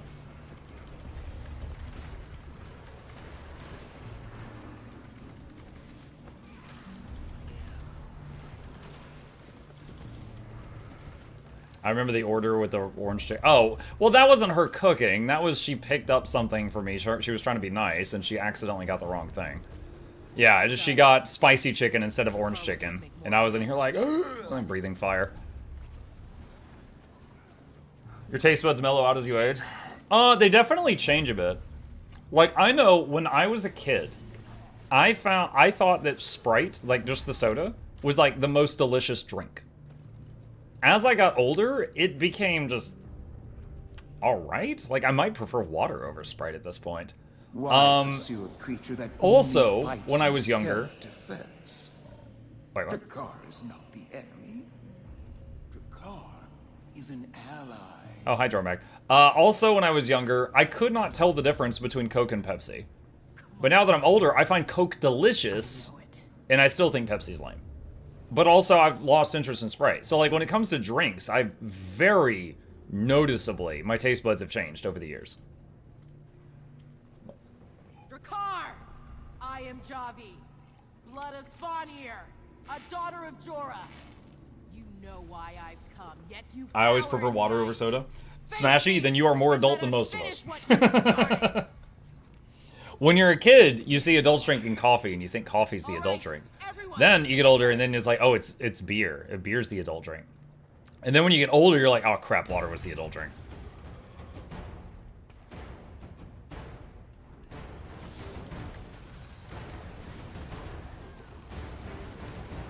Coffee's disgusting as a kid. I got a weird thing with coffee. Like, when I was working at the hotel desk that I've told you guys about, there was a coffee machine. It was like a really fancy one. Like, you would pour in the beans, it would grind them up, and you put in like a jug of milk for people who wanted that. So like it made everything fresh, and we had to clean out the machine every day because it got like, you know, bean grind dust or whatever all over the place.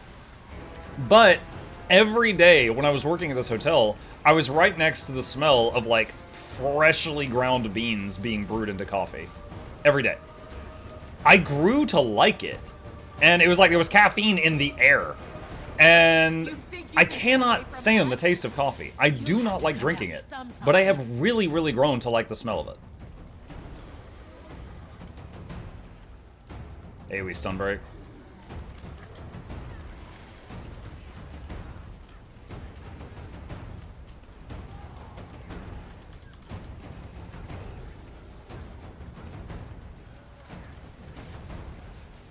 My kidneys age 28 forced me to stop drinking soda. Weird thing is I only had soda a couple times a week. Stay hydrated, people. Kidney stones suck the whole time, not just on the way out. I believe that. My wife recently had a kidney stone. I know that is not painful. Or I misspoke there. I know that is not great. That is very painful. We need to get after it. Watch my back. I'll rip down this whole cavern if I have to.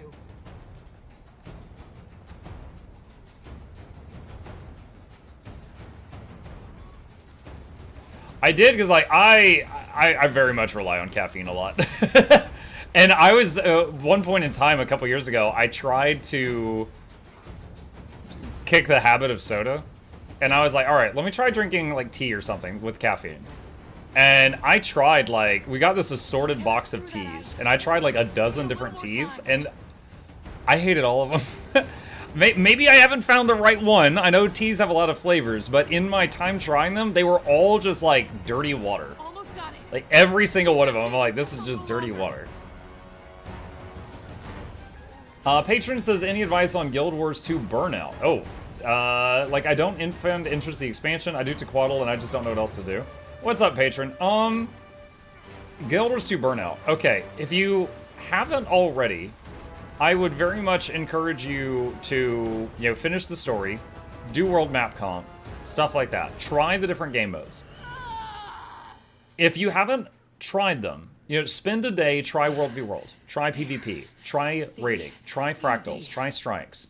And once you've tried them, you might find that there are more game modes that you enjoy that you never really had given a chance before. If that doesn't do it for you, maybe you need a break from the game, and that's entirely okay. I myself have gotten burned out on the game, and I'm like one of the main content creators of the game, and even I, you know, I focus on Guild Wars 2 on Tuesdays, and on other days of the week, you'll find me on, you know, other games, just because I'm trying to avoid getting burned out again. Love the game, but, you know, I've basically beaten it. I'm just playing it for fun in the community at this point. So, if you need a break, take a break, but if you haven't tried out everything the game has to offer, I would encourage you to do so. Muck, have you tried Indium Assam tea? No. Did you try Earl Grey? Yes, because I remember thinking, oh, this is what Captain Picard likes. Oh god, this water is so dirty.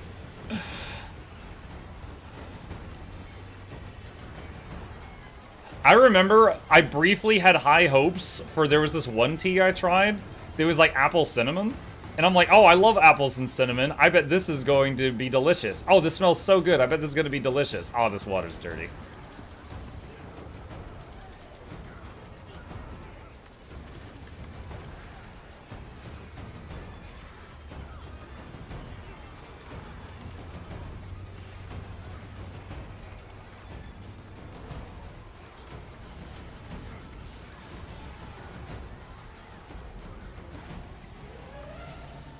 It's back in the ice.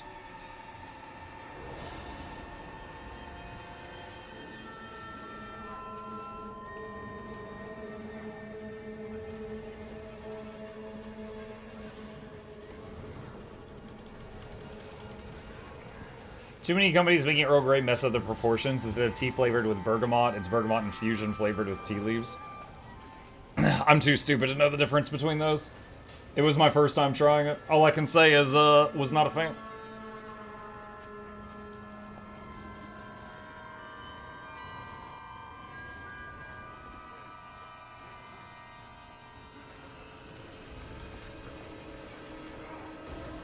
What would be a fun class to play? I have only one character in Necro, and I've already played for 400 hours, PvE only.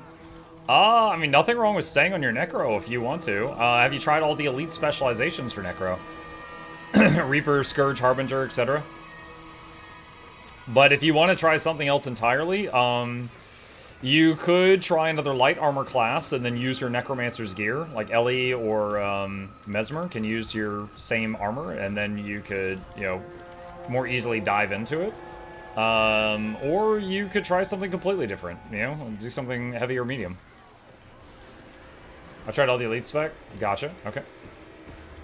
Friends don't let friends play Ellie. But they get Firefoxes soon.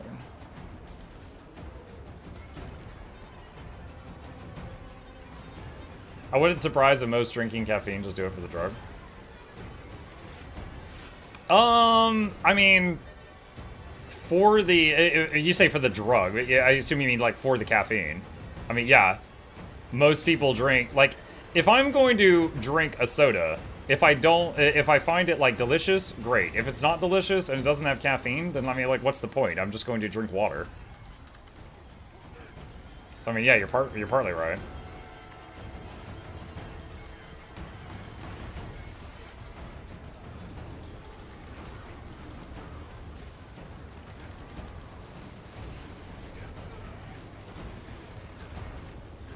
50%.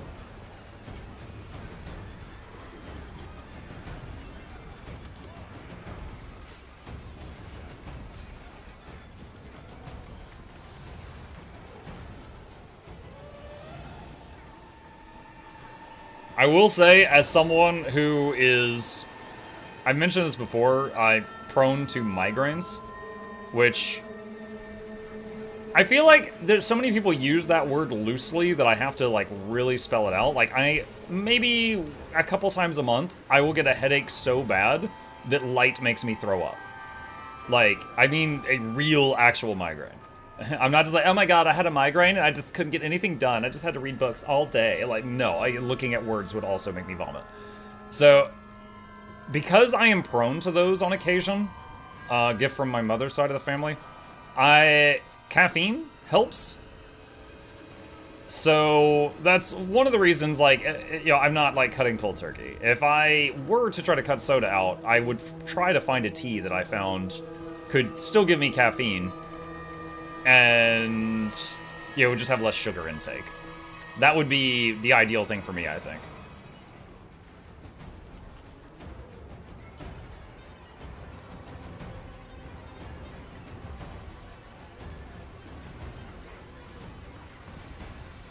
I'm glad I don't get migraines. My best buddy at university has it real bad. Some weeks he's out for several days. Yeah, I will say on the, you know, good news, since, like, as I've gotten older, I definitely get them less often. I used to get them, I'm gonna, oh, cancel that, someone else got it. I used to get them far more frequently than I do now. Now it's gone down to like maybe once or twice a month. And it used to be more often than that. But, you know, when it happens, it really, really sucks. But I'm lucky it seems to be less so now.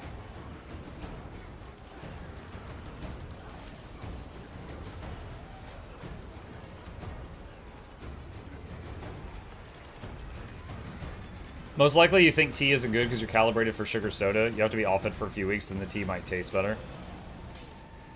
I mean, maybe. Have you tried chai? No, I have not tried chai.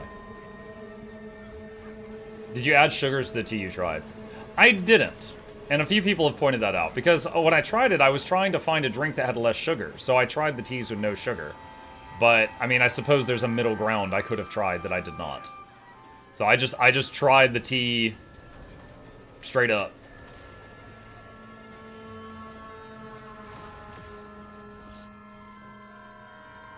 What about matcha? I don't think I tried that. I don't think that was in my variety box.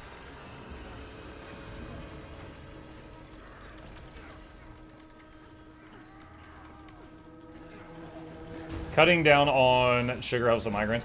Well, okay, so just to be clear, I know what a caffeine headache is, right? If you get used to drinking caffeinated beverages all the time, and then you just suddenly stop, you can get a headache because of that.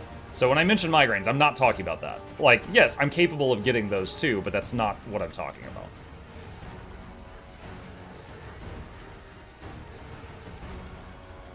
Chat is WebMD. Yeah. Yeah, Muck, we heard that you like caffeine and you hate tea, and we punched it into the system here, and you're pregnant. Okay. Yeah. The only cure is more cowbell.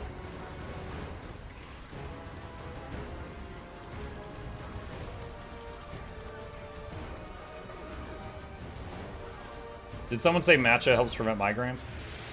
Nope. Someone said, did you try matcha? Someone said that's green tea. And then someone else said cutting down on sugar helped them with migraines. So I think you just heard me say a few things and it kind of all blended together. Mike, when I used to work in a grocery store, Snapple had a white tea. It looked like water, but was strongly flavored with green apple. Oh, yeah?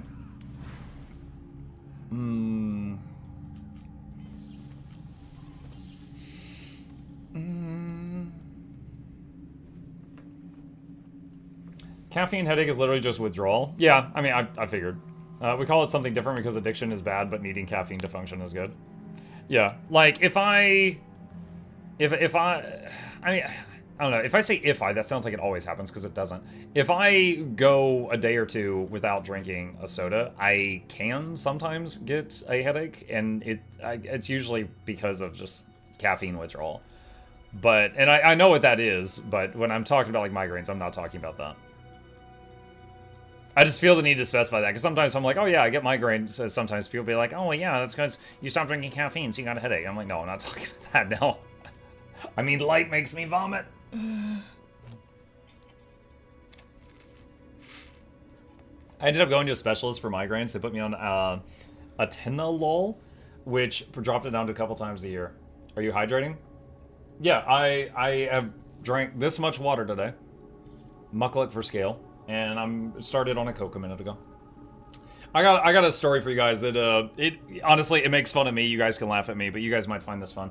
When I was in my teens, that was when my migraines just started happening, and they were happening frequently, and it was like the worst. And then, like again, as I got older, they spaced out a bit. But when I was in my teens, my parents took me to a doctor to get looked at for the migraine thing, and they gave me 2 prescriptions, and one I believe was called propanolol. And it was a pill I take every morning. And the other one, wait, no, hold on, I got the timeline wrong. This happened in my, no, wait, this happened after I got married. So this was like late 20s. Okay, so no, sorry, this prescription was after I got married. It's important in a minute. You'll understand in a minute. All right, so I get propanolol, and I'm supposed to be taking that. And also, they give me another pill, and I don't remember the name of it. And this pill is like $20 per pill. And they give me like 5 of them. So I spend like $100 on these. And they're like, okay, this pill, if you feel a headache coming and it's really bad, take this. Now, 2 funny things about this. One, they were $20 a pill. Of course I'm going to be frugal with them. So what I was doing with the headaches was like, it's not that bad. I'll try just like laying down. Oh, it's not that bad. I'll try Excedrin. Oh, it's not that bad. Oh God, it's bad. Oh God, it's bad. And then at that point, I would take the $20 pill. It's too late. I was throwing up. Literally, the only, I think, 2 times I ever actually made myself take the $20 pill, I sped it up because I was throwing up at that point. I waited too long because it was too expensive. And then the other problem I had was the propanolol was apparently something called a beta blocker, which it helps prevent the headaches by blocking certain like signals or something in your brain. I don't know the science behind it. I just know it's a beta blocker. A percentage of men who take beta blockers, any types of medicine that are labeled beta blockers, have a problem. And it's 2 words, and the words start with E and D. So after realizing what was happening, I told the doctor, I was like, you know what? I'll just keep the headaches.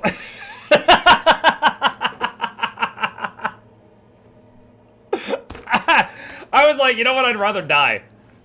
I'd rather die. It's fine. So, oh no, you got epilepsy, dermalepsy? Yeah, exactly. Yeah, so dude, I can own it. It happened. It was funny, and my wife and I agreed. Yeah, I'm gonna stop this. We're gonna find something else. So yeah, apparently beta blockers do that to my brain. Medicines have so many side effects these days. They really do. They really do. My mom takes a beta blocker for migraine prevention, but that problem isn't an issue for women. I can imagine. I got prescribed an insanely high magnesium for migraines. I started taking magnesium daily, and it kind of helps, but also not. They're less frequent. Oh, that's good. I'm glad you're getting them less. You may want to talk to doctors again. There are some new meds recently, last year or 2, that's come out for migraines. Again, they've spaced. It's like they're spacing out further and further as I get older, so it's less of an issue. It's less of one. Yes, tonight, darling, I have a headache. No, the 2 were not 1 and 1. Any triptan makes me feel like I'm drunk, so I use them sparingly. Oh wow. My old ADHD meds as a teen made me pass out nearly every time I stood up, and that was the best of the side effects I get from the different meds. Oh my gosh. Wait, what was the positive thing? What were they supposed to do? Like, help you focus or something?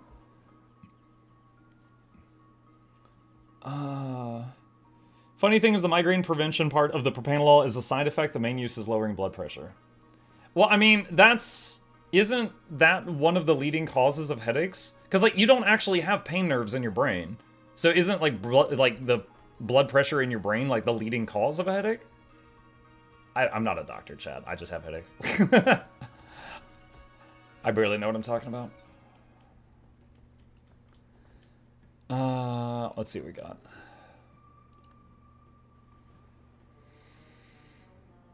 Oh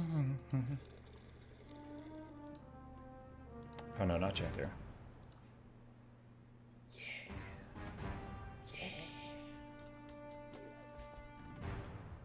It helped calm the bees in my head enough that I could focus in exchange for chronic headaches, passing out so much I can now predict when I will as an adult and potentially some heart problems. Okay.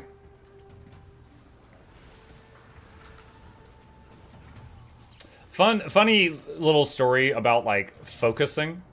So there was one time I had something wrong with me. I don't remember what it was. I was like, I had like the flu or an infection. You know, it wasn't something regulated to one part of my body. Just I was unwell.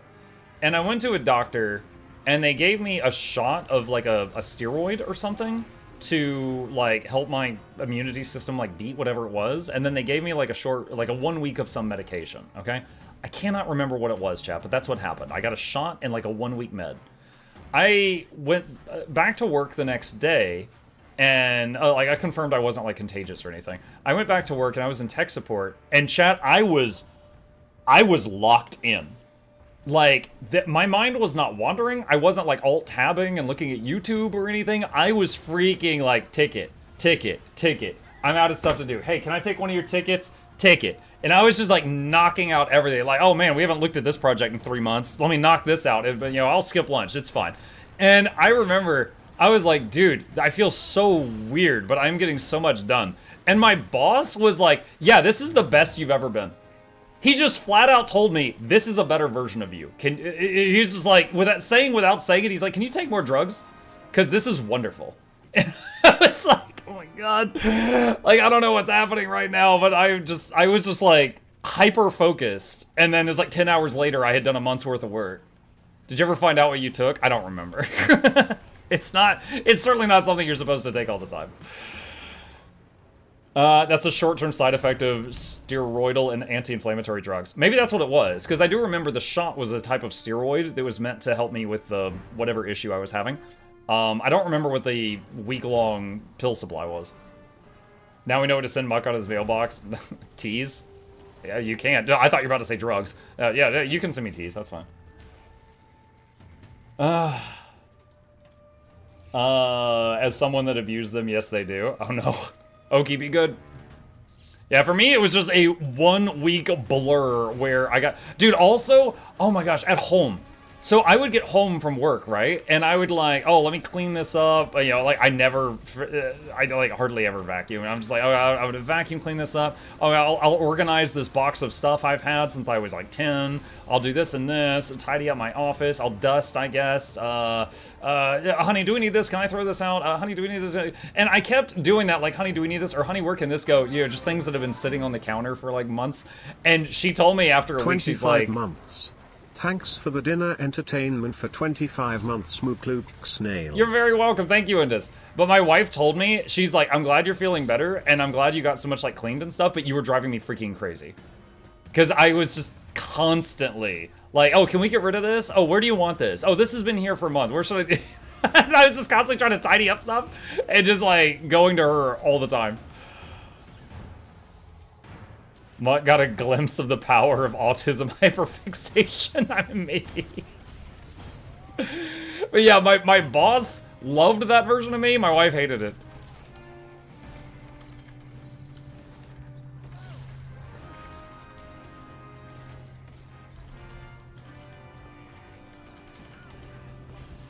My wife with caffeine and methylene blue no longer has issues with ADHD, but she does take it all the time. But when she does, holy crap. The Twitch heuristics may flag us for drugs soon. Kittens, dogs, squirrels. Oh gosh.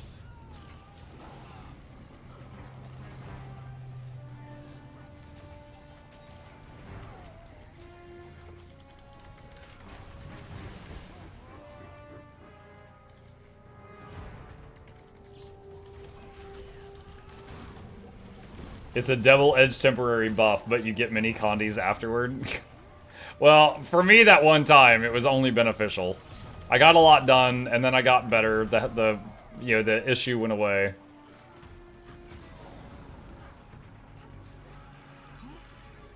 I won't lie, I've had a few other times in my life where I was just having trouble focusing, and I've been like, man, I wish I had whatever that was again. Not enough to actually get up and do anything, Chad. Just so like, man, that'd be nice right now.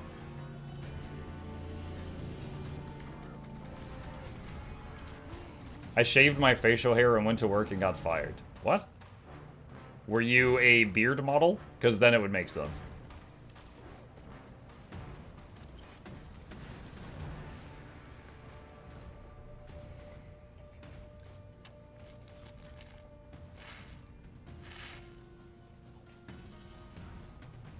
Matt says, I had a sarcoidosis back in 2012. It took them ages to diagnose. Then they gave me a massive steroid injection in my bum, and the symptoms disappeared.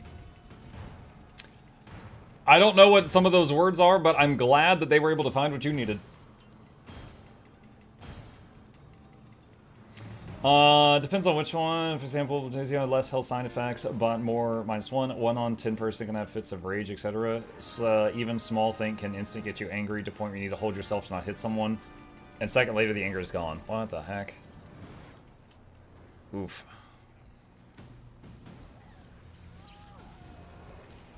Did you shave a middle finger into your beard?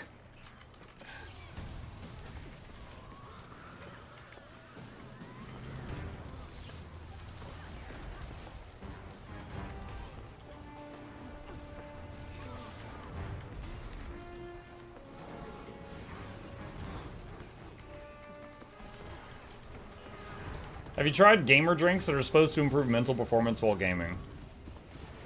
No. I mean, I've had energy drinks from time to... Like, I've tried Monsters a couple of times. They're okay, but not enough that I, drink more than a couple. But no, I've never had a drink that I thought upped my gaming ability. Is this an open world build? No, this is Power Quickness Untamed, which works perfectly good in raids and strikes and fractals, but also in open world too. I actually took this build to, well, except for that skill, I took this to Sarah's challenge mode.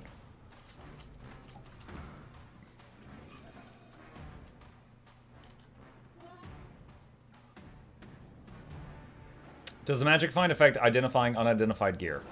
No. No, it does not.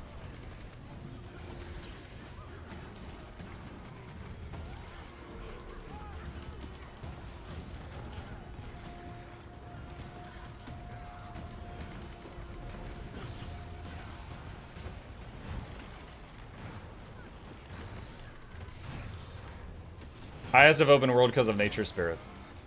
No, there's actually not a better option for the elite choice. Here, hold on. Let's do this. Okay, so Strength of the Pack gives you boons. You already have all these boons. Pointless. Entangle is Condi. This is a power build. Force Fortification gives you boons. You already got most of those boons. It does give you 50% reduced incoming damage, but you don't really need it. So that allows you to take Nature's Spirit and have the ability to res a massive group of people in case of emergencies anytime you need it. So no, that is actually part of the build.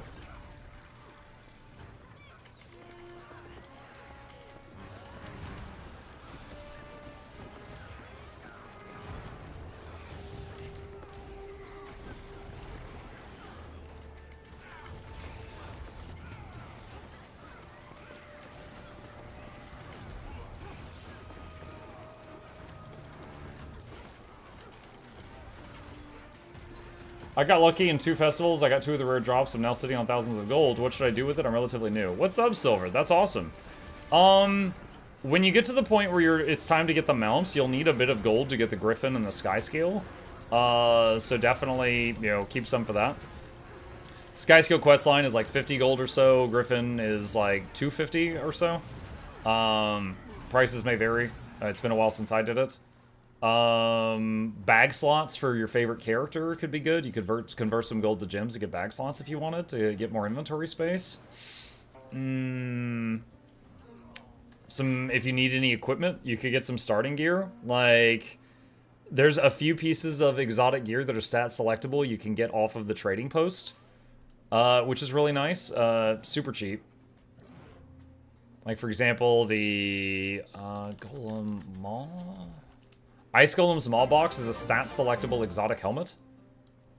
Ebon... Or is it? Shoulders of the Ebon Vanguard is a stat selectable shoulder slot.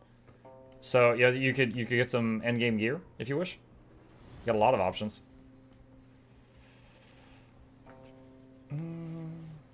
I generally take Nature Spirit to my Druid when I suspect people are going to die stupidly. If you're on your Druid, usually Glyph of the Stars is better because you can use it more often.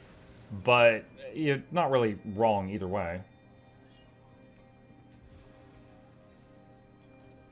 How late are you going to be here? This will probably be my last meta. After this boss, I'll be about out of time. What are your graphic settings in game? I'm happy to show you. Take a screenshot or something if you want. I could maybe turn this down. I might get a little bit better performance if I turn shadows down. But that's me.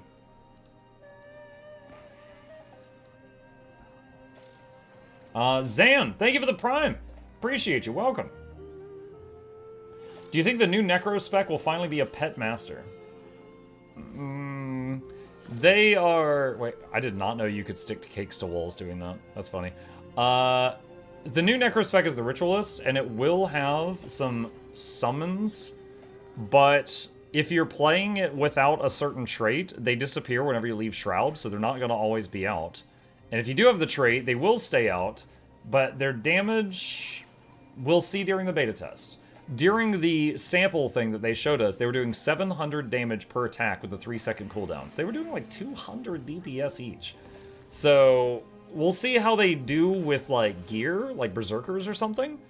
But right now, just with the one bit of video footage we have, their damage is unimpressive. So we'll see how they do with gear.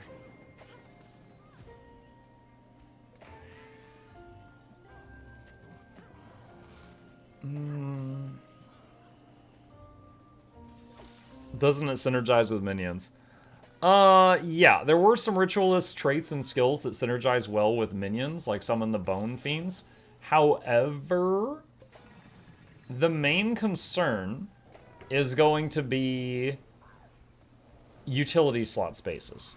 If you take a summon minion in a utility slot, then you're going to have less room for the Ritualist buttons, and the Ritualist buttons looked really good.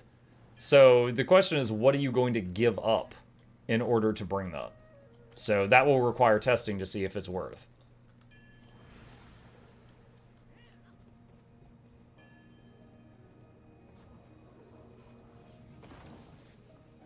The new gathering tools in the gem store suit Antiquary so much. The ones with the script, yeah.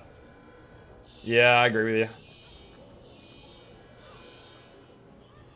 Would be kind of useless to have spirits locked only to inside Shroud.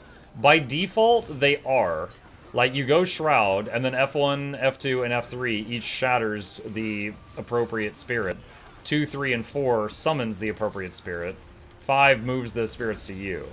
But there is a trait that when you leave Shroud, the spirits stay out for a while longer, which might allow you to have them out until the next time you go in Shroud. But as far as I can tell, the only benefit to having them when you're outside Shroud is their very weak attack. Unless you shatter them. Like, it would give you the ability to shatter them whenever you want, even because you already have them out.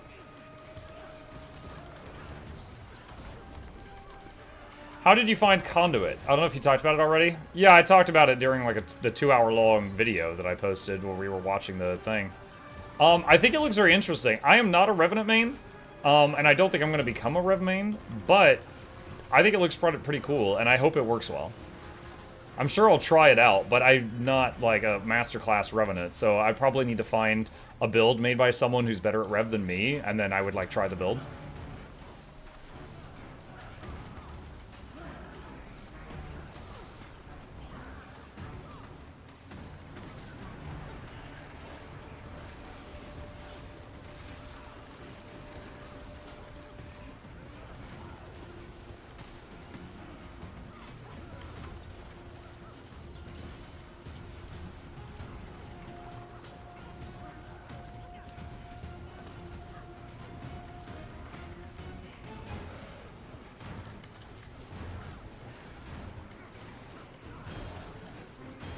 As someone who does not play Rev at all, it all looked the same to me. Like, so okay, let's say, for example, you really like playing Assassin Stance, but most of the traits in Revenant forces you to swap legends a lot. So you're only an Assassin like half the time, right? You're in like Assassin, then you're in, I don't know, Dwarf, and then you're an Assassin, then you're in Dwarf. So the thing you really like, you can only play half the time. With this new thing, you can play Assassin and then another guy that buffs Assassin. Or you can play Centaur and another thing that buffs Centaur. You know? And it also is giving you a huge amount of stats. Like, the amount of, like, your health, your toughness, your power, your precision, your ferocity, your condi damage, your concentration, your expertise, all of it is much higher on this, the Conduit? Just because they're getting massive flat bonuses to all their stats. So, I don't know. I definitely think it has potential.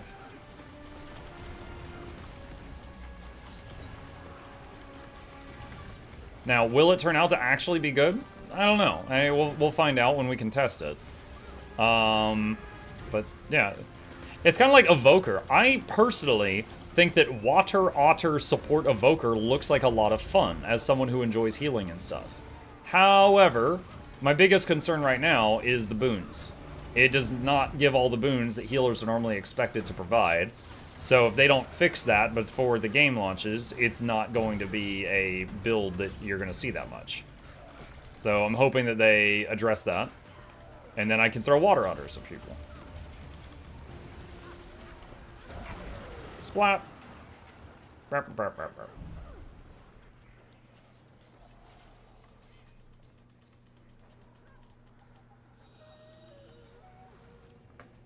Slash squad. GG. Nice. Alright, that was pretty painless.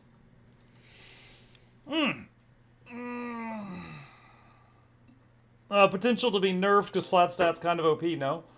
I mean, it can be. It depends on the situation. Let's take an example, right? Let's say you're playing a condition damage Revenant. Okay? What would that be? Like Demon Stance plus the Conduit. Okay? So as a condition damage dealer, you care about condition damage and you care about expertise. Vitality and toughness make you a little tankier. Those are welcome. What about the power, the precision, the ferocity, and maybe even the concentration? You might find those to be useless or near useless. So, gear that gives bonuses to all stats is helpful, but it's not every single stat is helping you.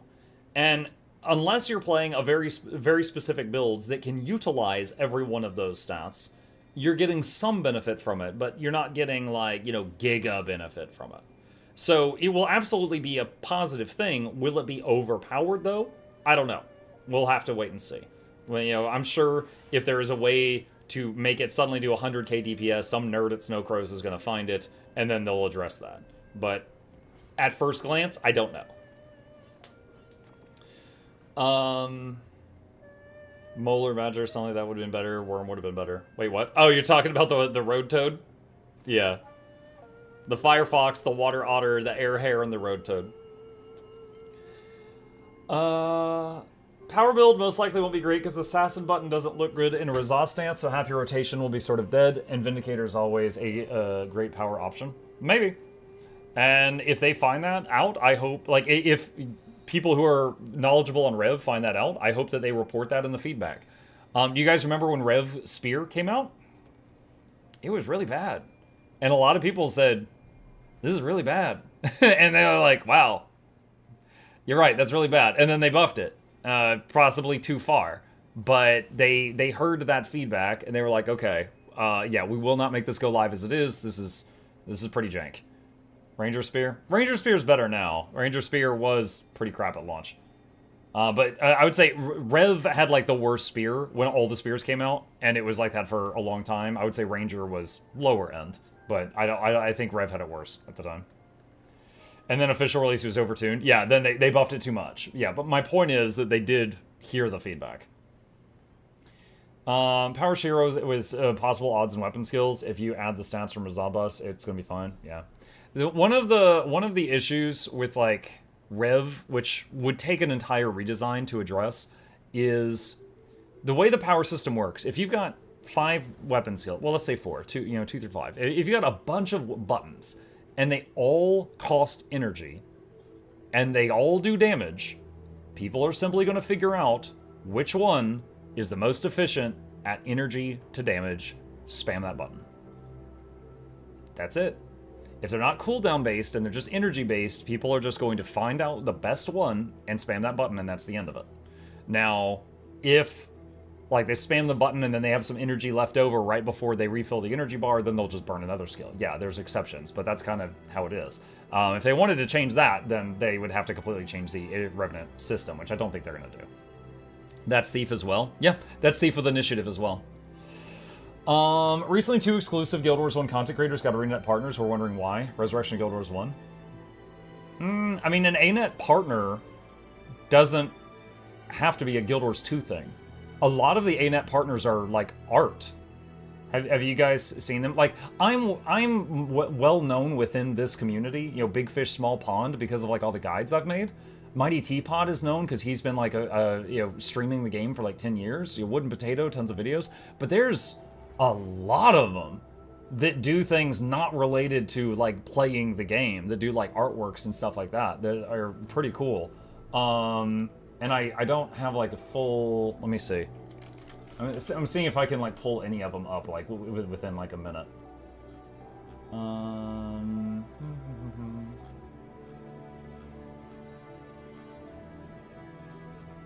Let me see, maybe look at the retweets.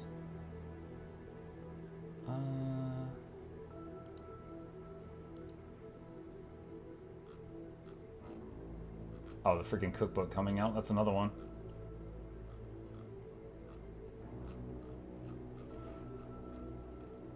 Let me see. Oh, I know a way. Hold on. Guild Wars 2 Twitch stream. Let me pull up their Twitch VODs. Cooking stream win? Oh no. We don't want that. You think you want that. You don't want that. Up this meter, and we talked about this. Oh god, it's auto-playing Cal from like a week ago. What's going on? Okay, here we go. So like if you go to the main Guild Wars 2 channel, the art teams will like the ANET partners will do stuff. Let's see. Marias is polishing his latest art piece for the Guild Wars 2 art show. Okay, so like these folks are ANET partners, and they are artists. You know, like ANET partner does not mean like Guild Wars 2 guide maker or anything like that. So like this guy, he's drawing some like Reaper Asura right now or something like that. Like look at that. Like I can't do that. that's really cool. But yeah, there's a lot of ANET partners are doing things unrelated to the game. There is a bunch of them. So if I did not know that they made some Guild Wars 1 content creators as ANET partners. I just haven't met them, but that's really cool. That's really neat. Yeah, ArenaNet has some other stuff as well. New HelloFresh stream win. I've done sponsored streams for HelloFresh. I never cooked on stream, but we unboxed all the foods, the veggies and stuff. Alright, cool. Chat, with that, I think we're caught up on the questions, and I am out of time. It is 2 p.m. I need to wrap it up here. Thank you guys so much for joining me today. Couple plugs on the way out. If you guys are new to my channel, my name is Muck. I play on stream every single evening and every weekday morning. So I'll be back in about 5 hours for the evening stream if any of you wish to join me. Tomorrow morning, I won't be here. I've got a doctor's appointment, so I gotta go to that. But I'll be back, tomorrow night. Tomorrow night, the streak will still be alive.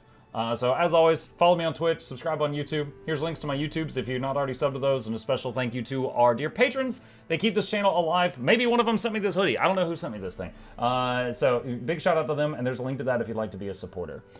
Someone in chat just said Lorenity is on. If she's live, I am happy to raid her. I try to get her once or twice a week.